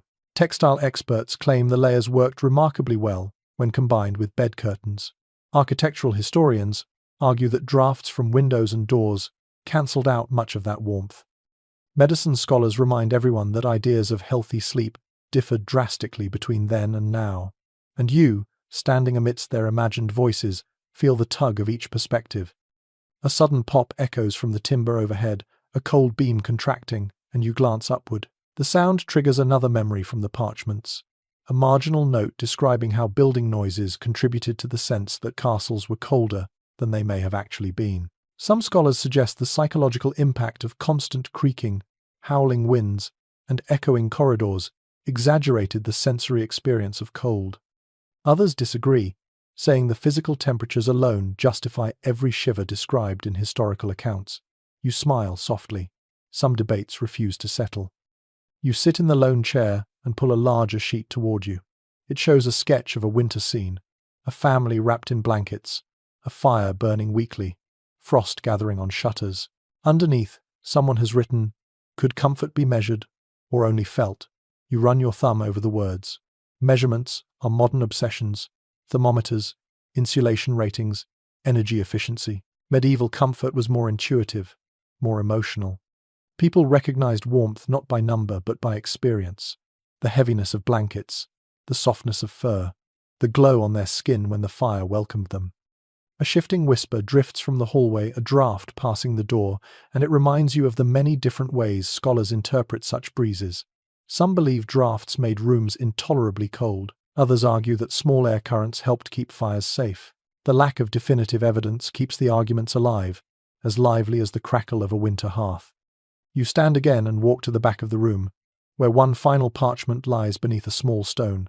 When you lift it, the faint dust outline shows it has been untouched for a long time. The page contains only a few lines. Comfort is relative. Warmth is contextual. Sleep is personal. The medieval night holds more mystery than certainty. You let those words settle into the air. They feel true. No single description can capture the wide range of experiences across centuries, climates, and social classes. The cold was real, but so was resilience. Warmth was scarce, but ingenuity was not. Some nights were miserable, others cozy, and the debate about which was more typical continues, rich with nuance and contradiction. You place the parchment back gently and look around the room. Though simple, it feels alive with questions, echoing with the quiet hum of human curiosity stretching across time. You take a deep breath and let the cold settle comfortably into your lungs for a moment. There is a kind of peace in this uncertainty. You turn toward the door, your hand brushing the wooden frame. Behind you, the parchments lie still, suspended in perpetual debate. Ahead, the corridor waits with its familiar chill, guiding you toward the final room, where this journey through medieval winter will fold into the warmth of your own modern bed. You step back into the corridor one last time, feeling the cold embrace you with a strange familiarity. By now, you have learned its voice, its moods, its quiet persistence. The stones beneath your boots echo softly as you walk, taking you toward a chamber that feels different from all the others. When you push open the door, a draft curls past you like a sigh, and the room beyond reveals itself in gentle moonlight. This is a place for endings, for reflection, for the slow return from medieval night to the warm comfort of your own world. You step inside. The space is simple. A single bed set beneath a narrow window, a wooden table with a small candle burned nearly to the base, and a cloak folded neatly across a chest. The room carries the faint scent of old wool, cooled ashes, and quiet. As you cross the floor, you feel the cold rise from the stones, gathering around your ankles, reminding you of every chamber you have passed through. But something here softens the air. Perhaps it is the stillness, or the way the moonlight rests on the blanket, like a touch of silver. You sit on the edge of the bed and run your hand across the fabric. It is coarse wool, just thick enough to offer comfort, but still tinged with the icy breath of the room. You imagine someone lying here long ago, pulling this blanket to their chin, listening to the wind press itself against the window. Knights, servants, children, elders, everyone in a castle faced nights like this, though each with their own mixture of fear, ritual, and hope. A widely referenced detail in historical accounts is that even well-fortified castles felt profoundly fragile during winter nights. Cold seeped into rooms, winds shook shutters, and darkness made every creak and whisper feel alive. You lie back slowly, letting your head rest against the flattened pillow. As you close your eyes for a moment, you picture the countless sleepers before you, some shivering beneath thin blankets, others sheltered by thick furs or heavy curtains, some gathered in crowded rooms, others isolated in private chambers, some warmed by braziers, others relying only on the heat of another body beside them. A curious little observation made by several medieval chroniclers notes that people often remembered winter nights more vividly than summer days. Cold sharpened memory. Cold etched itself into bone and story. You can feel that now as the room murmurs around you. A soft shift in the ceiling makes you open your eyes again. The beam above releases a gentle creak, a familiar chorus after your long journey through the castle. You listen to the sound, letting it settle the way a lullaby might. Scholars who study medieval daily life continue to discuss whether sleepers grew accustomed to these noises, or remained restless because of them. With your body stretched across the bed, you can imagine both being true comfort and unease, woven together like threads in the same blanket. You rise again and walk toward the window. When you open the shutter, just a crack, cold air rushes in, crisp and sharp. You look out into the night. The world outside is dark, still, and impossibly vast. The fields stretch beyond the walls, silvered by moonlight. Far below, you imagine villagers huddled near hearths, animals pressed together for warmth, fires glowing like tiny islands against the winter. You breathe in deeply, then close the shutter before the chill can overstay its welcome. Turning back to the bed, you notice a small carved token lying on the pillow, a simple wooden circle etched with a starburst. You pick it up and hold it between your fingers. It feels smooth and warm from the room's faint heat. Objects like this appeared frequently in medieval households, sometimes as charms, sometimes as decoration, sometimes simply as comforting keepsakes. You rub your thumb across its surface and imagine the countless nights when someone clung to this token like a promise of mourning. You place it gently back on the pillow and sit on the bed once more. This time, you lie down deliberately, letting the blanket cover your legs. The cold tries to creep in, but you breathe slowly and let the room's quiet cradle you. You imagine the sleeper who once lived here doing the same breathing in the stillness, waiting for dreams to arrive gently, hoping the night would pass without biting too deeply. You shift slightly, listening to the rhythm of your breath. The castle seems to breathe with you now, its ancient stones settling into their own kind of slumber. You feel your modern warmth contrasting sharply with the medieval cold around you, and in that contrast lies the final lesson of this long walk. Warmth is precious because cold is constant. Comfort matters because discomfort teaches. And every sleeper, then and now, finds their own way to soften the night. You rise slowly, brush the blanket flat, and step toward the door. Before leaving, you glance back at the bed, imagining it warming again beneath the next occupant, whether a traveler, a dreamer, or simply you in your thoughts. You slip into the corridor one last time, letting the cold gather around you like an old companion. But this time, you feel the warmth of your own world calling you back. The journey through medieval night is ending, and the comfort of modern blankets and climate-controlled rooms waits just beyond the story's edge. Now, let the castle grow quiet behind you. Let the stone settle. Let the moon hold its silence. And let yourself drift gently back toward your own bed, carrying with you the echoes of every cold chamber, every warm blanket, every whispered story you've encountered tonight. You step away from the final doorway, and the cold of the castle lingers only lightly now, no longer sharp or demanding, but softened into something more like memory. Your breaths slow, your shoulders loosen. You feel the weight of the story easing away from you, as though the stone corridors, the creaking beams, the drifting scents of old wool and herbs are gently letting you go. The castle behind you becomes quieter with each passing moment, its sounds fading into a soft hum, then into nothing at all. You let the warmth of your own world begin to rise around you, subtle at first, like the faint glow of embers hiding beneath ash. The air grows still and comfortable. The chill that once curled around your ankles dissolves slowly, replaced by something calm and familiar. You imagine drawing a soft blanket over yourself, one that welcomes you without condition, one that holds none of the castle's harshness, only its echoes. Your thoughts drift like snowflakes, settling on quiet ground. You picture the high walls of the medieval fortress fading into the distance, their outlines softening until they belong entirely to the past. The beds, the blankets, the braziers, the whispered charms, they become gentle shadows now, slipping behind a dim curtain of rest. Your breath deepens again, your eyelids grow heavy. Each inhale gathers the warmth around you, each exhale releases the last remnants of winter stone. You are safe, you are warm, you are home. And as the final traces of the castle's night dissolve, you feel yourself drifting, gently, steadily, into your own sleep, quiet as falling snow, soft as a closed curtain, warm as morning light waiting just beyond your dreams.